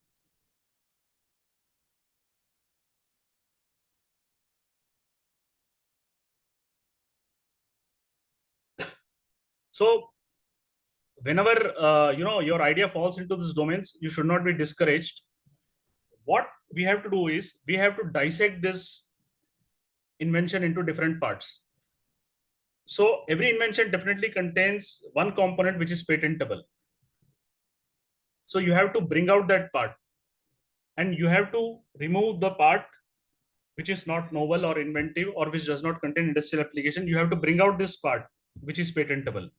So it is called as art of patent drafting, or it is called as art of drafting.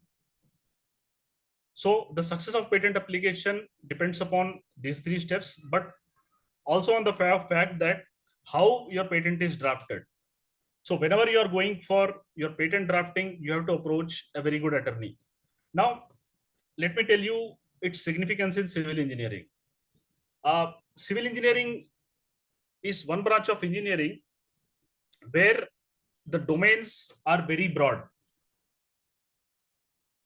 So you get inventions of different types, and many a times the experimental work, it may take a large amount of time. It may take a very long time, but at the end, it may give a very fruitful result.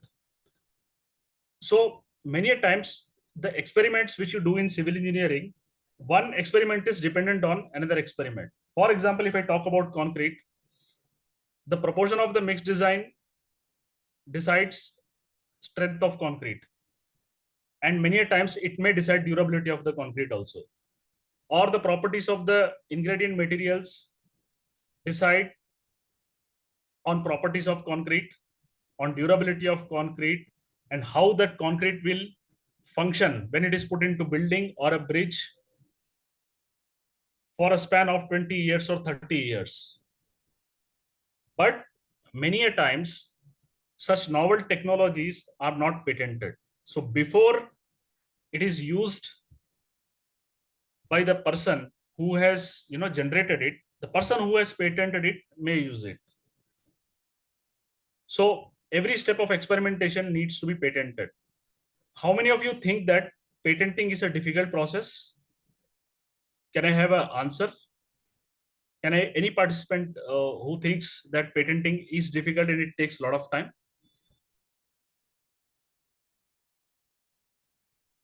Any participant? Sir, no, sir.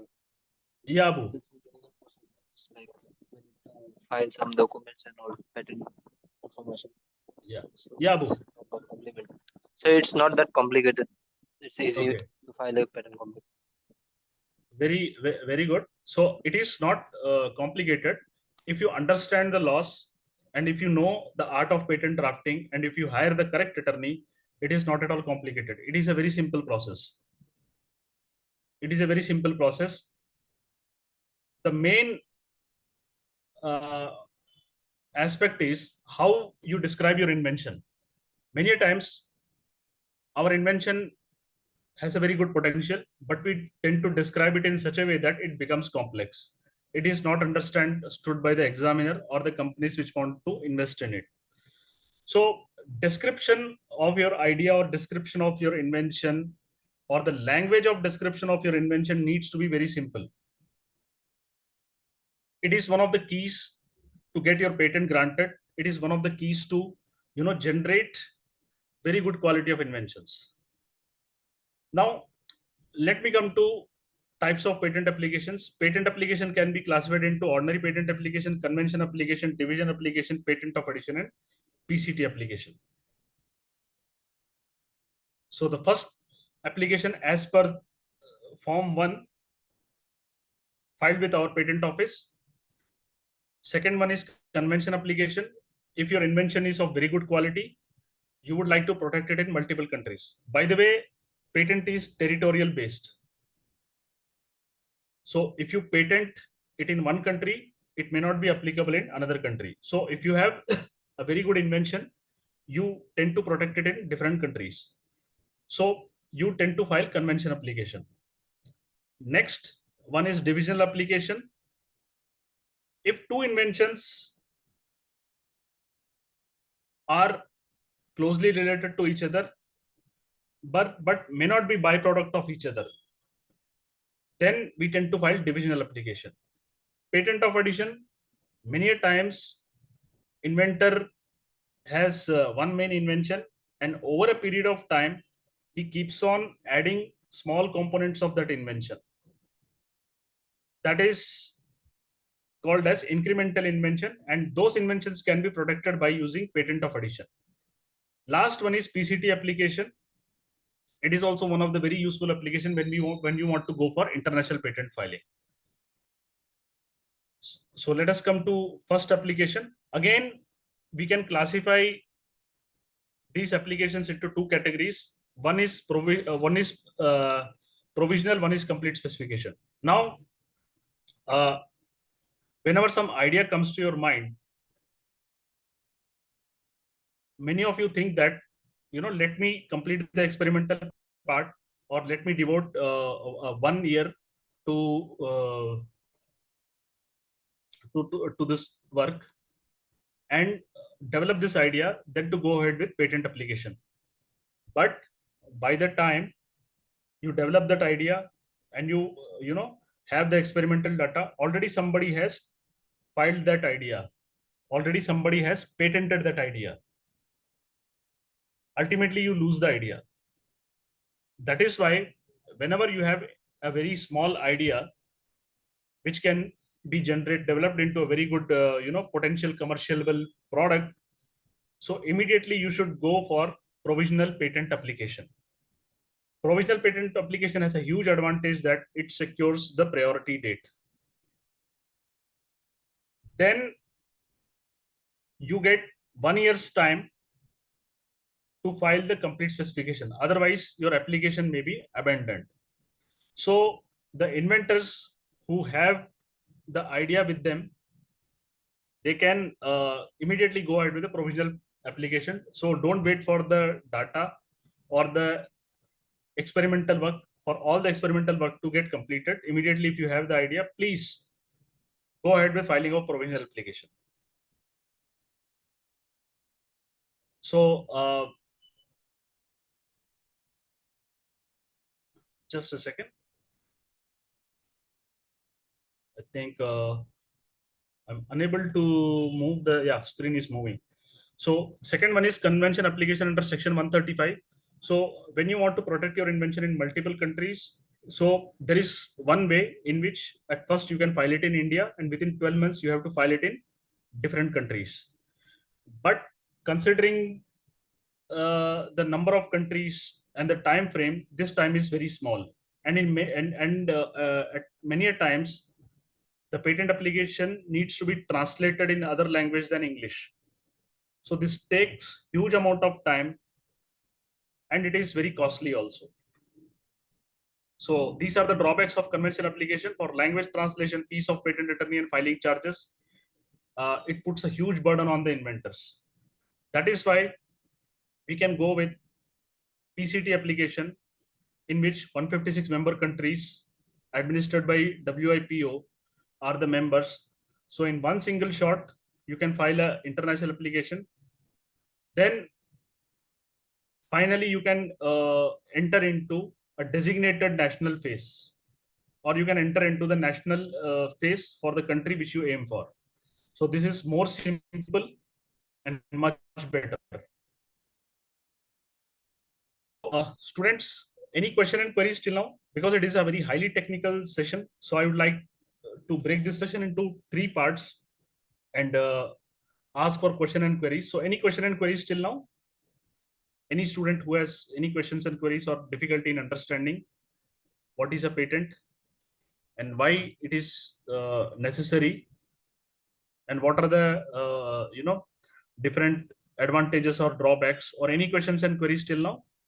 I'll just give you 2 minutes, 2 to 3 minutes time to reflect upon this. Then we would move ahead.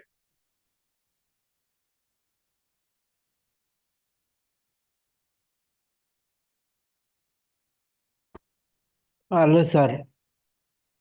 Yes, sir. Hello. Yes, sir. sir. I am professor from Venkateswara University, Tirupati, Andhra Pradesh. Yes, sir. I am belongs to social science background. Mm-hmm. I am not familiar with the patents. Mm-hmm. Is there patents for social studies also? Some of the studies, especially if it is a process, can be patentable. Further, it depends upon type of the work, but most of them may be copyrightable. And copyright, as I would discuss, it is also a very powerful medium. So definitely all your work definitely fall either in one category or in other category. So it may be patentable, but many times it may fall into copyright domain also. So okay, thank you. One of the main things which we do, for example, we create these PPTs, we create very good diagrams, we create modules. All this work is copyrightable, but many times authors don't go for the copyright because they think the process may be complex. However, the process is pretty simple. Okay, thank you. So do let us know. I'm going to share my email ID at the end of this talk. So generalized question and queries, you can put it to me. Yeah. So I'll just give 5 minutes for the participants to put questions and queries till the portion of the slide which has been covered. So then we would start with the next segment on the patent filing.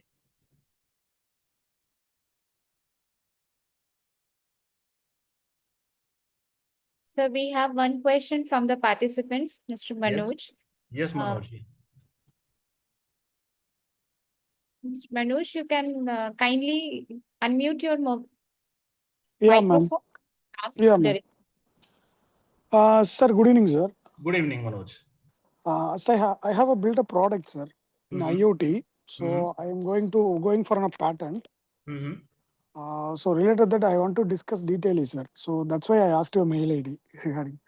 Okay, so my mail ID you can write, or maybe you can WhatsApp. You can share your mail ID, sir. I'll just ping you, sir. Yeah. Sure. You can collect my name, my contact details from the organizers. Yeah, sir. Yes, sir. And you can put it to me for the participants who want to just get evaluate their idea how it is. So they can definitely put it to me. So I have around 50 products I have built, sir. Very good, sir. So seriously, I don't know how to do patent, how to safeguard my products. So that's why I'm asking, sir. Yeah. So patenting is a very simple process. Yes, sir. So the first step, what we do is we give you one invention disclosure form. I'll explain you very broadly what is the process of patenting. Yeah, sir. Yes, sir. Yeah, we give you one form which is called as invention disclosure form. Mm-hmm. Basically, it consists of 14 to 15 questions about your invention. Okay. Brief description of your invention, detailed parameters, how it is advantageous over the prior art, what are the cons or what are the disadvantages, and what are the existing similar products in the market, and what is the area which you want to protect, that is called as claims. Okay. So after we give you this invention disclosure form, the inventor basically fills it and send it to us. Many times inventors may not be able to fully understand the question. So Technology Transfer Office, Manipal Academy of Higher Education takes full responsibility of detailed scrutiny. Then after we scrutinize your invention, then we call the inventor for an online meeting or a physical meeting where we tell the inventors, okay, these are the areas which can be protected, which can be brought out for patent filing. And these are the areas which we should leave, which cannot be protected. After we have reached a mutual agreement, then if the idea is found to be patentable, we forward it to attorneys. Now, what is the job of attorneys? Basically, they write the technical portion of your invention in a legal language. So that is a very critical part. So after they write it in a legal language, again they send it back to our technology transfer office. Again, we go through a thorough review whether attorney has done a proper justice to the patent invention or not, because patent invention may be very good, but if it has not been drafted properly, the scope of the patent invention becomes narrow. After we scrutinize it, then if the revisions or modifications are required, we again send it back to our patent attorneys to redraft it. After patent attorneys have redrafted it for second time, we have a general meeting with the inventors. If the inventors agree for it, we go ahead with the patent filing part. If inventors don't agree, they put some modifications. Again, we put a discussion. What can be included, what cannot be included. So after the mutual agreement, the patent is filed. Whenever the patent is filed, you get a patent application number. The next step, it is called as publishing of a patent. So how many of you are aware about publishing of a patent? That it comes in the patent journal every Friday. How many of the participants are aware about the patent publishing? Okay. So after the patent is published, we apply for request for examination. Why publishing of a patent is important? Because till the patent is not published, it will not be examined. It may not be examined. Now there are two modes of publishing of patent application. One is normal mode, one is early publication mode. In the normal mode, the patent application comes online after 18 months or within 18 months around that time. So after publishing of a patent, only it will be examined. So you can imagine your patent application will be evaluated after 18 months of patent filing in normal publication mode. However, as a solution, we have early publication request. When we apply for early publication request, your patent will be published early. Generally, from 1 month to 2 months. So this reduces your patent granting time from 18 months. So this is a very important step which inventors can opt for. How does it make a difference? For example, let us say you have developed a very good binder for concrete, or you have developed a very good tool for seismic vulnerability assessment. Now, today's world is very fast. The technologies are developing at a rapid pace. So if you wait for 18 months, so somebody else may develop a similar technology which can have better commercial value. So that is why early publication request for a patent is very important. I hope Manoj sir, you would have got these points. Yes, sir. Yes, sir. So whenever you are filing for patent application, so you can request your attorneys to file early publication request also, and simultaneously to apply for request for examination also. So is there any cost, sir? Is there any cost? Yes. So patent manual contains the different fees. You can download from the patent website. So definitely the fees is there for early publication request. Simultaneously, you can request your attorneys to apply for request for examination. So many times participants may not know that unless until you apply for request for examination, your patent application will not be evaluated. And it may happen that the inventor has filed for a patent and he's waiting for the comments. As in case of journal publication, normally we upload the paper to some journal and we wait for the comments. But many times the inventors may not be aware that you need to file request for examination. Otherwise, the patent will not be examined. So how early you file request for examination, that early the comments for your patent would come. The more and more you make the delay, the patent application gets delayed more and more. So the patent granting time goes ahead. So these are the small minor steps which you need to take care of. So let me come to documents required for PCT application. The first one is PCT request form, published PCT application, ISR search report, international search report, power of authority, amended claims, declaration of invention, form 3 detail of foreign filing. So the first document is PCT request form. There is a request form which needs to be filled. Then the PCT application needs to be published.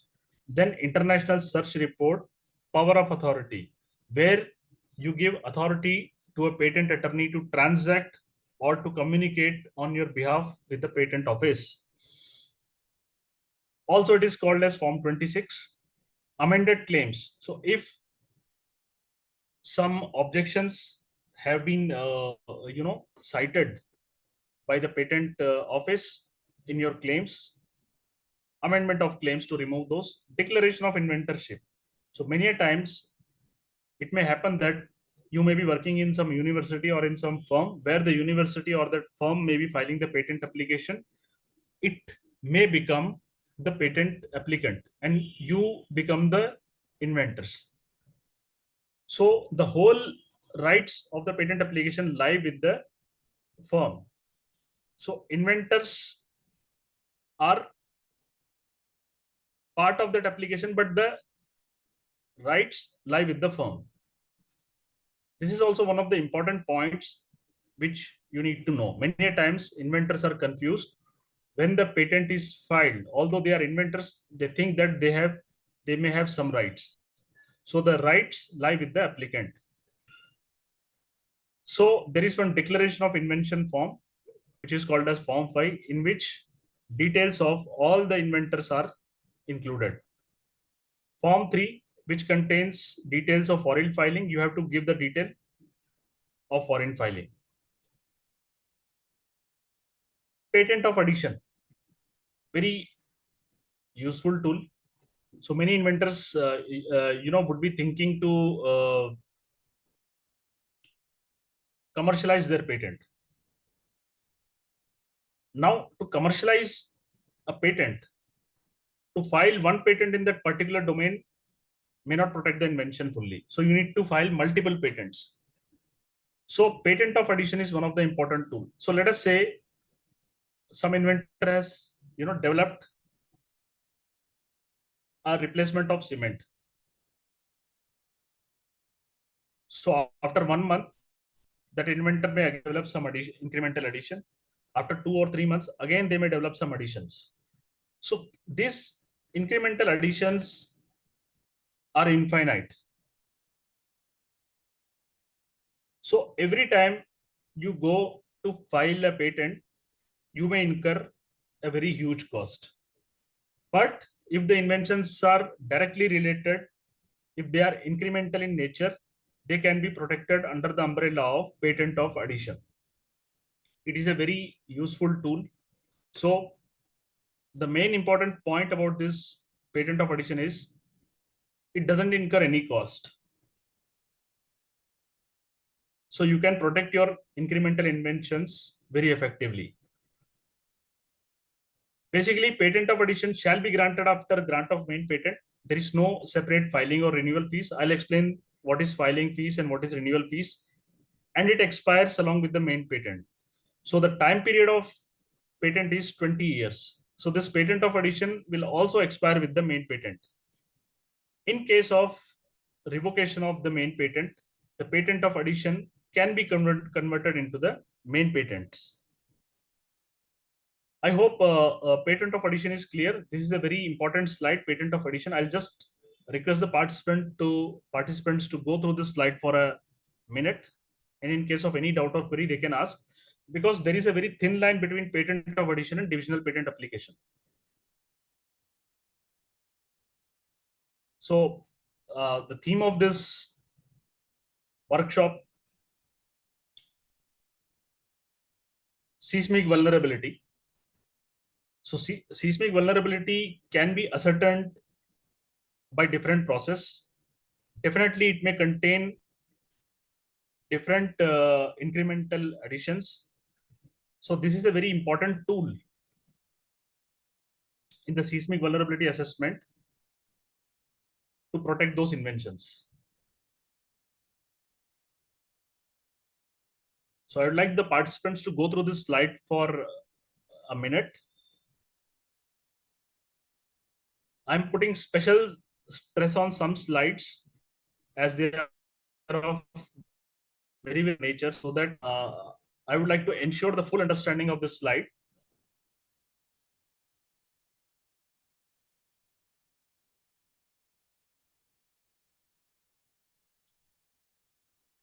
Sir, I have a general question. Yes, sir, please. Is there time period for copyrights like patents? Yes, there is a time period for copyright also, but it is much more than a patent. So if you go through the copyright manual, I think you can definitely say that it is much more than a patent. Secondly, copyright filing, as I would cover this in my future slides also, copyright and patent, it is very important to identify between copyright and a patent. So copyrightable subject matter is a very gray area. For example, two images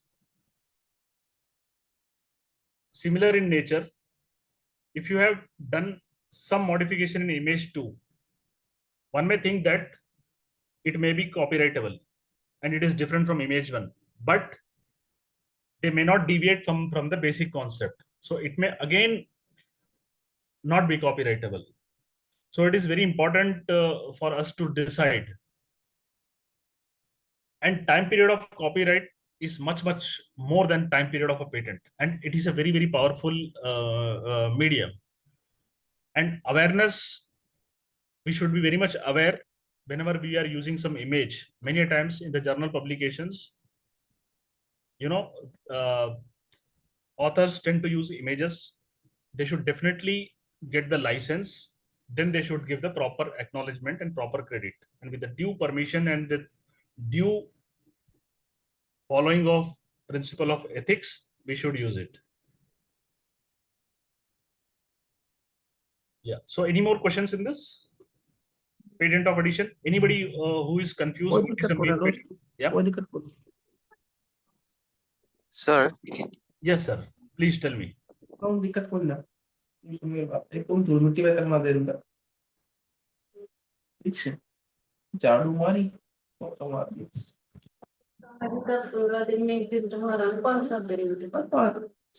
I may request the participants to mute their mics. Hello, sir. Yes, Abu. Please tell me. Sir, nowadays, sir, everyone do this patent thing. Sir, like they patent their product or something else, whatever they are inventing. So if we need to cross-check, like if we need to quickly check their patent, like whether it covers how much it's active or how much it's protecting the product, is there any way to quickly check the like patent, whatever they are having in their product? Yeah, I think patent office publishes the patent. Yeah. Every Friday a patent journal comes. So related patent definitely you can search for, and in Google patents also you can put it. So as soon as you find the patent application, there will be two portions in it. One will be specification, one will be claims. So claims is the portion which the inventor is claiming and he wants to protect it. So you should mainly focus on the claims. And with the claims, you should again go back to Google, or you should go back to search toolbars to check whether those claims have been reported previously, number one. Number two, you can match those claims with the non-patentable invention slides I shared some time ago. Again, it depends upon case to case. Thirdly, you can ascertain yourself whether it is capable of industrial application or not. If it Sir, yeah. Actually, the question was like, suppose, for example, so like anyone else has suppose patented his or her product. Okay, sir. So like I want to know the patent related to the product he or she has patented. So I am asking you, like, is there any way to check the other whoever has done the patent in his or her product? Can I check that patent or what? Okay. Like, so that I think you need to specifically many times in the product which the companies manufacture, many times it may happen that they would put the respective patent number or the respective patent title. So after you get the respective patent number and patent title, you can go to InPass website, and in the InPass website you can put the details and you can get all the details of the patent. It will give the details of the whole of the patent that he has or she has. Yes. If you download the form 2 from InPass website, you will get details of the patent, what has been filed.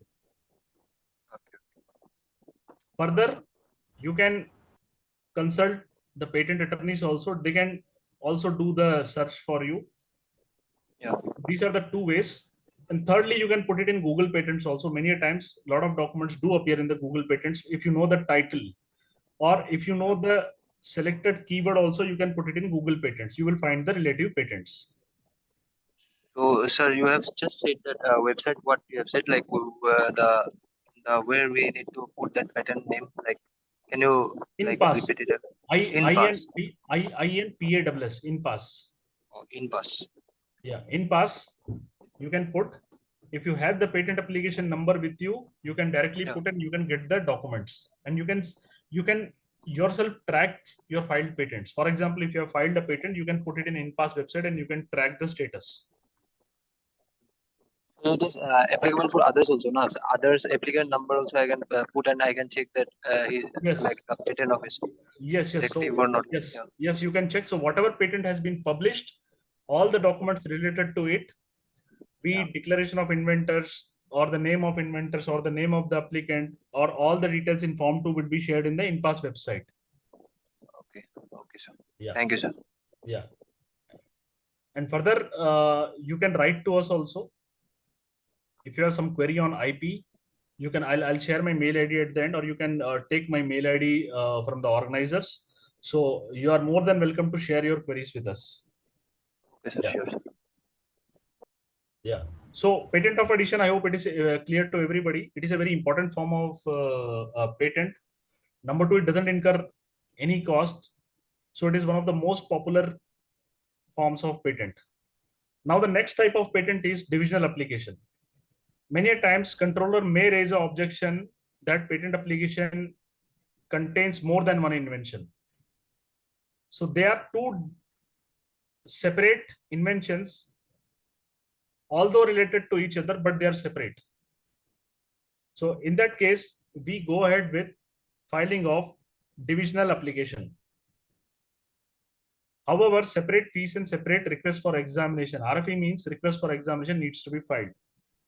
So whenever you are filing a patent, you should clearly determine if two components of the invention are related to each other or not. If they are not related, again, patent office may raise an objection that would require additional time. Again, I would like to look at this slide and look at the difference between patent of addition and divisional application. Again, I would request the participants to raise any question, because I'm moving a bit slow on these slides, because I want a very thorough and full understanding of this subject. Sir, one question. Yes, ma'am. Sir, actually, I wanted to know, like, how do we find out if a patent is good or like valuable in civil engineering? Sorry, can you come again, ma'am? Sir, how do we find out if a patent is good or like valuable in civil engineering? Okay. First of all, you need to see what is the inventive component in it and how simple it is. If the patent is very simple and if it is very much scalable means if it can be produced or manufactured in the industry using the laboratory technology, if it can be manufactured on a very huge scale at a very low cost, definitely that patent has very much importance. Number one, it should address the current existing problems. Secondly, it should be simple. Third, it should be economical. So these are the three main parameters. So if I talk about civil engineering, one of the domains which is called as structural health monitoring or use of drones in civil engineering is gaining huge amount of importance. So definitely industries and companies may be looking for technologies related to these domains. Second one is integration of artificial intelligence in civil engineering. So these are some of the areas where you may find inventions of commercial value, good commercial value. I hope I have answered your question, ma'am. Yes, sir. Thank you, sir. Thank you. So let me move to the next slide. Specification. What is a specification? How many of you have heard this word specification? In civil engineering context, you would have heard, but in legal terms, have you heard what is a specification? Okay. It is basically a techno-legal document containing full scientific details. Now, what is techno-legal? It is a technical document written in a legal way. Patent is a techno-legal document. Now, why this specification carries a very important value? Once you file the specification or once you file the patent, it is very difficult for you to correct the errors without proper reasons. For example, if you have done some mistake, you cannot take it back. You have to apply through with proper documentation to correct that error. That is why it is called as techno-legal document. That is why we advise all the inventors not to hurry in filing the patent application, just to take their due time in checking and verifying the details. Many times it happens that in urgency, the inventors file a wrong document. Then to make amendment in that document, it becomes very difficult. So inventors, when you are applying for patent application, do check the technical details very accurately. Once it is filed, once it is put, it is very difficult to take it back. Again, it can be subdivided into provisional and complete specification. As I already explained, if you just have the idea, you can file provisional specification. If you have full experimental data or analytical data ready with you, you can go ahead with complete specification detail. Now you get 1 year's time after you apply for provisional specification. Within 1 year, you have to complete your work. Any queries in this slide?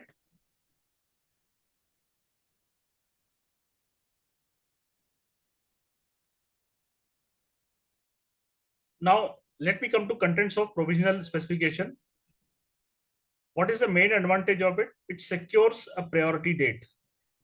So two people may be working on a very important invention, but if one has, so two people may be working on a very important same invention. If one of the inventors feel that, let me take some time and let me finish it, then file the patent application. Other inventor, he has already filed that idea.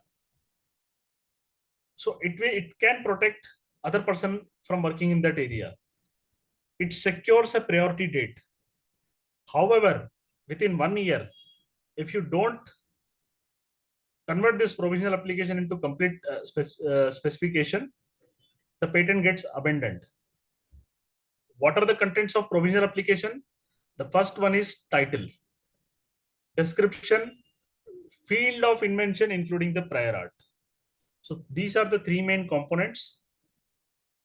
Now let me come to complete specification for the inventors who have the full experimental data ready with them. They can go ahead with filing of complete specification. It should fully and particularly describe the invention, its operation, uses, and the best feasible method to carry out the invention. From our previous experience, I can tell you one thing. Majority of the patent gets rejected because they are not correctly and fully described. They are not described in easiest of languages. And many times inventors give 2 or 3 methods. They combine 2 or 3 methods and they make it as one method and they confuse. Secondly, whenever you are drafting a patent application, you should take care that it is easily understood by a person who is reading it, who may have basic knowledge of that field. Again, complete specification ends with set of claims defining scope of invention for which protection is sought after. Lastly, very important thing, when you are using biological material in your invention, do declare it. It is very much important to declare the source of biological material. Any questions and queries? Anybody who has queries or anybody who has doubts, what is complete specification? What is provisional sub-specification? What are different types of patent application? What is their utility in civil engineering? And how we can ascertain whether our invention is patentable or it is copyrightable?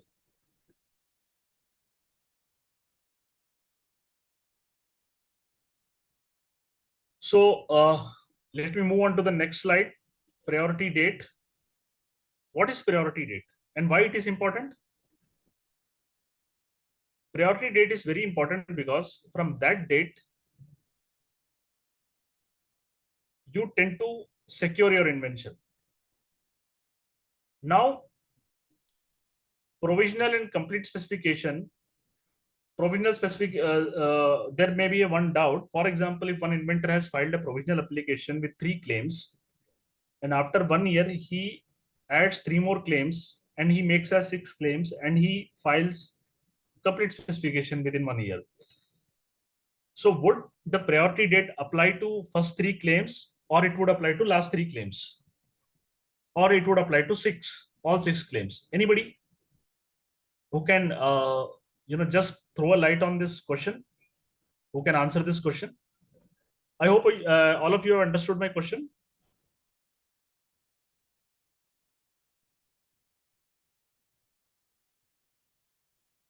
So initially you have filed filed a provisional application with 3 claims. Within 1 year, you add 3 more claims and you make it as 6 claims and you file a patent. So would the priority date apply on first 3 claims or last 3 claims? So the priority date, it would apply on first 3 claims, which have been reported in the provisional application. So what has been put in provisional application, that will only be subjected to priority date. Date of patent under section 44, date of patent is date of filing of patent and it is entered in e-register. I would request all the participants to just go through the patent website. Please check it very carefully. Please go through each and every portion of it. It contains very valuable and vital information.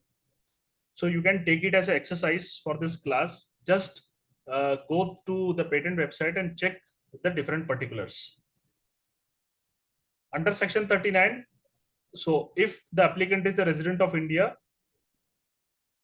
the permission for foreign filing should be sought after before you file that application in any other country. So it is a very mandatory clause. At first, you need to obtain permission from our patent office. So please do take care of it. Section 39 is very important. So at first, you take permission from our patent office before any foreign filing. Now, again, a very important slide, contents of patent application. Many times when you go to attorneys, so attorneys will tell you about different forms. And inventor tend to get confused. What are those different forms? First one is application for grant of patent in form 1. Second one is proof of right from the inventor. Now, what is proof of right? Whenever you give your invention, for example, you are in university, you are filing it through university. So when you assign it to the university, signing the proof of right, it means that this invention originally belongs to you. So that is a declaration which you are giving, and it is very important. Tomorrow you cannot claim that I have took this material from somebody. In the proof of right, you clearly claim that this originally belongs to you. Third component, as one of the inventor or one of the participant was asking, where I can get all the details. You can get all the details in form 2. Statement of undertaking in form 3. Declaration of inventorship in form 5. Power of authority in form 26. Process of patenting, very important slide. First one is patent filing. At first, you need to fill the invention disclosure form and the patent is drafted and it is filed. After the patent is filed, the immediate next step is publishing of application. Till it is not published, it will not be evaluated. Third step is request for examination. Fourth step, pre-grant opposition, it may come. Post-grant opposition, it may or may not come. Finally, grant of patent, then renewal fee payment, and the post-grant procedures. In publishing of a patent, normally the patent application is not published within 18 months. However, if you apply for early publication mode, it may get published in 1 to 2 months. But if your patent application falls under the preview of section 35, in which the secrecy direction has been imposed, it may not be published. Or if the application has been amended or was not filed, or if the patent is withdrawn 3 months prior to publication, that is in 15 months from date of filing. In these cases, the patent will not be published. As for examination, again, it is divided into two categories: technical examination and substantive examination. In the technical examination, the technical portion of the invention is examined, and it is checked whether that invention falls in any of the criteria which has been discussed in the previous slides, whether that has novelty, inventive step, and industrial application. In the substantive examination, the documentation is checked. Again, time limits. So upon receiving the request of examination, controller refers to the examiner within 1 month. Examiner gives report to controller within 1 to 3 months. The report is disposed by the controller within 1 month. FER is sent to the applicant within 6 months. Applicant has to reply within 12 months. Opposition of a patent, pre-grant and post-grant opposition, very important slides. It can be filed by any person after publication of a patent. Opposition details are sent to the applicant and reply should be filed within the stipulated time period. Representation of post-grant opposition should have some documents as mentioned. Then a hearing may happen on this. These are some of the grounds of post-grant opposition: invention obtained wrongfully, prior publication, prior claim in concurrent application, prior use of public knowledge, lack of inventive step, non-patentable invention, insufficient description, and source of biological material not correctly disposed. After grant of a patent, within 1 year, post-grant opposition can be applied. Form 7 can be used. So one needs to be very careful when you are filing for post-grant opposition. You need to have proper documentation and proper proof on this. Anticipation of publication, very important sections. Under section 39, not considered to be anticipated if it is published without inventor consent. If two inventors, inventor A and B, are owners of invention, one inventor has not took consent of other inventor, has put up published it, then it won't be considered to be published under section 29. Likewise, anticipation by previous government communication, not anticipated. Anticipation by public display, section 31. Anticipation by public working, not considered to be not anticipated. After filing of a patent, the story is not over. Every year, the patent renewal fees needs to be paid till 20 years. So this is a very important step. So whenever you are filing, whenever your patent is granted, you do need to take care that post-grant procedures, filing of working statement, and your payment of renewal fees is all correctly done on time. If the renewal fees is not paid on correct time, the patent gets lapsed. If the patent gets lapsed, you cannot claim protection of your invention.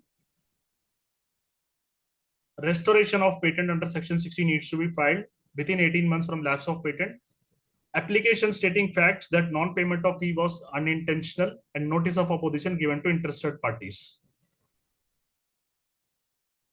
Compulsory license. Yeah, anybody who wants to ask a question? Under section 90, 84, 92, 92A, compulsory license can be obtained. I would like participants who don't want to ask the question to mute the mic. Otherwise, if you want to ask the question, you can just ask the question. Yeah, yes, please. Yes, sir. Yes, sir. Participants, please mute your microphone. Please mute your microphone. Participants, you are requested to mute your microphone during the session. Whenever you have asked, then only you have to unmute. Otherwise, you have to keep it in a mute. So please go ahead. Thank you, sir. Yeah. So benefits of patent, it may secure invention. Again, it may give a benefit in obtaining publication and securing a funded project. And if your invention is of very good value, good commercialization of the product can be obtained. Copyright, again, it is one of the most important forms of intellectual properties which author can protect. Again, copyrights can be categorized into literary, artistic, dramatic, musical, cinematographic, sound recordings. Very simple procedure, formality check, 2 copies of work, one Form 14 and P, power of authority and fees, Form 14. Very simple procedure. So these are some of the particulars of Form 14, which you can obtain in the copyright website also. So these are some of the copyrightable subject matters: books, novels, story, plays. I have included some of them: poem, song, lyric, concept note. So with this, I would like to wind up my session. Just I'm giving some more time for Q&A because the session is of, it contains a lot of technical information in it. So it may happen that there may be some confusion. So I'm extending the time for Q&A. So please, any of the participants who have not understood any topic or any concept, or who wants to discuss anything on this lecture, yeah, I'm open to question and queries.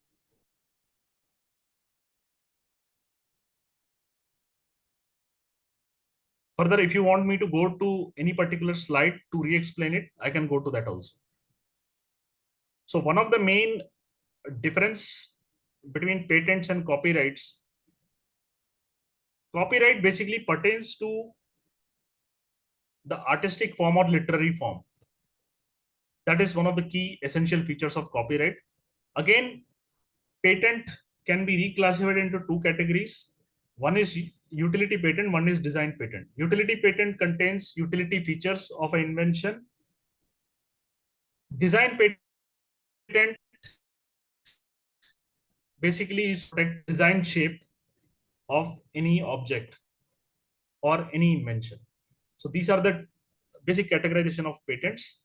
So any question and queries, any Q&A? I'm extending the time for Q&A. So any of the slides which you have not understood, or you want to, revisit that slide, or any Q&A from the participants, or any anticipation of a publication is also one of the important steps. So revisiting this slide. So many times inventors display their invention publicly to generate funds or to attract the startups and companies, or they demonstrate the public working. In that case, they have to file the patent application within 1 year to protect their invention. So many times inventors may not be aware about this. And further, before sharing your invention with any of the external source, you can have non-disclosure agreement. That is a very important legal tool. So in context of civil engineering, which expands from, domain of which is very large. So there is multiple scope of inventions. So do take care of this fact that you protect your invention either by patents or by copyrights, and do let us know. Organizers can give you my email ID for any question or queries after the session also.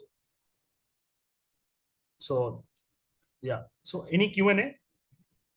I'm extending a time for this Q&A. Grounds of pre-grant opposition. Anybody has queries in this? No, sir. What is prior publication? Anybody can throw a light. What is prior publication? Any participant? Or prior claim in concurrent application? Prior use of public knowledge? Many times there are a lot of especially medicines which exist in traditional knowledge database. So if you want to patent them, they may not be patentable. That is called as prior use of public knowledge. There is a traditional knowledge database. Lack of inventive step, if it is just combination of element A and element B in creating element C, but there is no improvement in technical and mechanical efficiency, or as I discussed previously, insufficient description. Many times it happens that you may not describe your technology in a detailed manner. So objection can come that this clashes with the existing knowledge. Important for you to describe your technology in detailed steps. Do take care of the fact that don't make your claims too narrow or too broad. They should be drafted. Claims are the most important form of the patent application.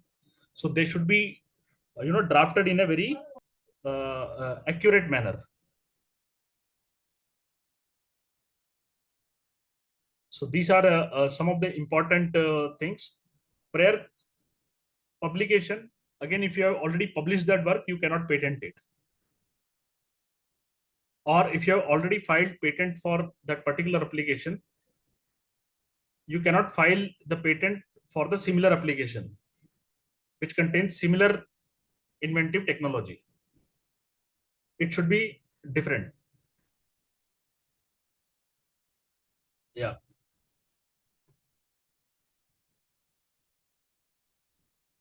So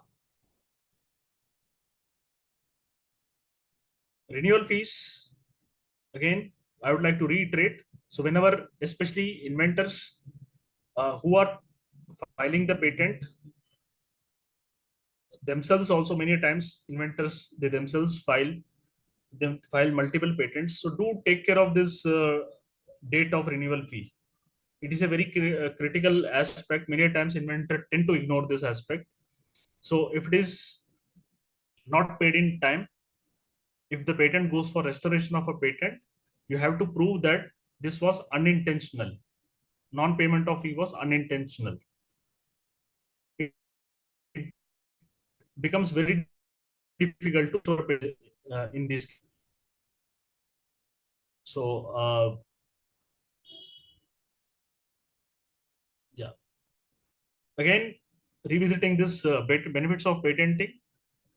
So whenever you have some idea, do go through this the previous slides. I'll just share this slides of non-patentable invention. The first step should be to go back to this non-patentable inventions. First, to match your patents with these three criteria. I'm repeating some of the slides which are very important nature. Novel, inventive step, and capable of industrial application. The first criteria, you should evaluate this. Secondly, you should match with your idea with this. Again, these are broad areas.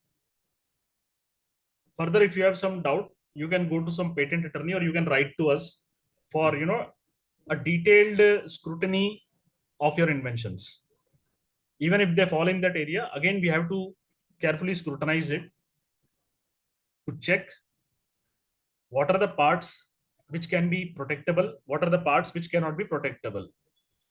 So based on that, we have to remove some of the parts and we have to keep some parts. Many a times after examination of the patent, amendment comes. So if the patent office is not satisfied with your claim, they may issue an order to amend your claims. Or many a times they may ask to delete certain claims which are not novel. So all these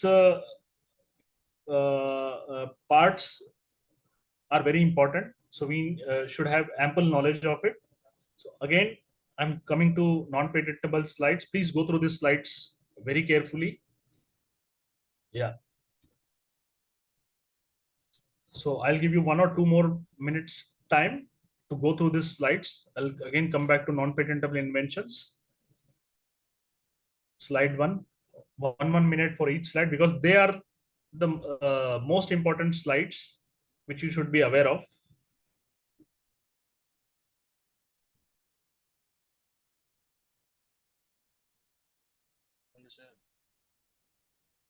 Then any Q&A, of course, I'm open to Q&A. I'm revisiting some of the slides which are very, very important. Sir, Yes, ma'am. we would like to request you to give us 10 questions based on your presentation today, session today. The participants has to qualify the test and then score minimum 90% marks in the test in order to qualify or in order to get the certificate. And that certificate also, I would again highlighting here, certificate you will be receiving through the portal. Any physical certificate or e-certificate will be given to you. This has been already automatically comes to your portal after the completion of all the necessary or requisites. The requisites are that you have to. So I have to mail those questions to you, ma'am. Yes, sir. Yes, sir. You please mail me the objective questions, multiple choice. Yes, sir. Sure. I'll do that. Yes, sir. So I hope all the participants have understood today's seminar on intellectual property rights and its utility in civil engineering. So even first year students or second year students who have just entered into their undergraduate courses in civil engineering, definitely there are a lot of subjects and a lot of your laboratory experiments are focused on intellectual property rights. So many of the inventions you can protect. So do contact, yeah, Sandeep sir.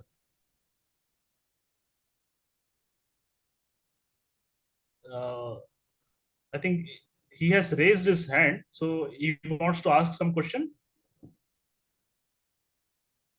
Sir, he just want to thank you for your valuable Thank you. It is absolute pleasure in disseminating knowledge of intellectual property rights, and thank you for giving me this platform. I hope today's lecture was informative and it is pretty clear. Yeah. Yes, sir. So the session was very informative, and we also had a great time with you. 1 minute. Last question. Yes, sir. Yes, sir. Please, sir. Tell me, sir. Sir, at present, regarding my question is regarding copyrights. At present, there are more AI technology. If we put the copy some text and put it into the AI, it will change. In that case, will it comes copyrights? Again, sir, we need to see the exact work what you want to copyright. So I'll request you to put an email to us. You can collect my email from the organizers. You do put a mail to us. So our attorneys and our team will reply to that depending upon what is the work. Yeah. Okay. Thank you. Thank you, sir. Yeah. There is a important announcement for the participants. So I request you to please stay back for just 2 minutes time and give you Yeah, sure. No problem. The announcement. Important announcement is that the participants has to clear the test, and with 90% score and your all participatory in terms of attendance, minimum 80% is required in order to get the certificate.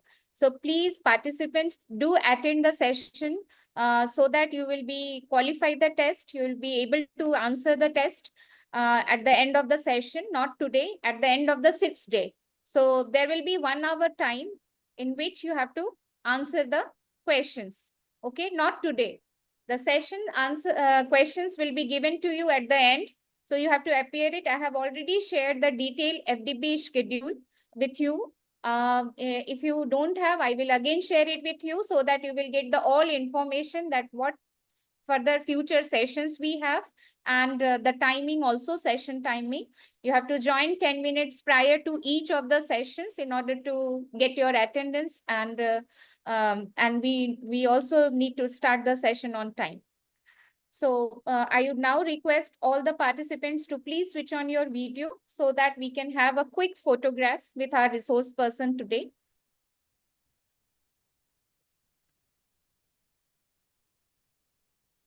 Jay, I'm requesting you to please click the screenshot, take the screenshot. Okay, just waiting for everyone to appear. Requesting everyone to please switch on your camera so that we can record your attendance in terms of video presence here.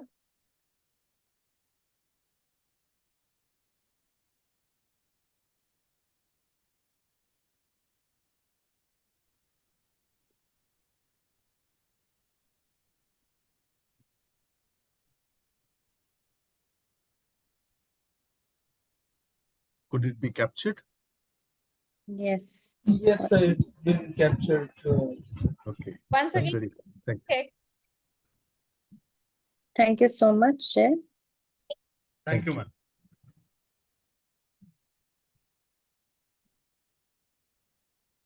Is it over? Not yet. Yes, over to you, Krishna. So yes, sir, it's over. We are done with the picture. Thank you so much. Thank you, ma'am. For addressing this FDP and with your very insightful session. Thank you so much. And with this, we come to the end of today's session.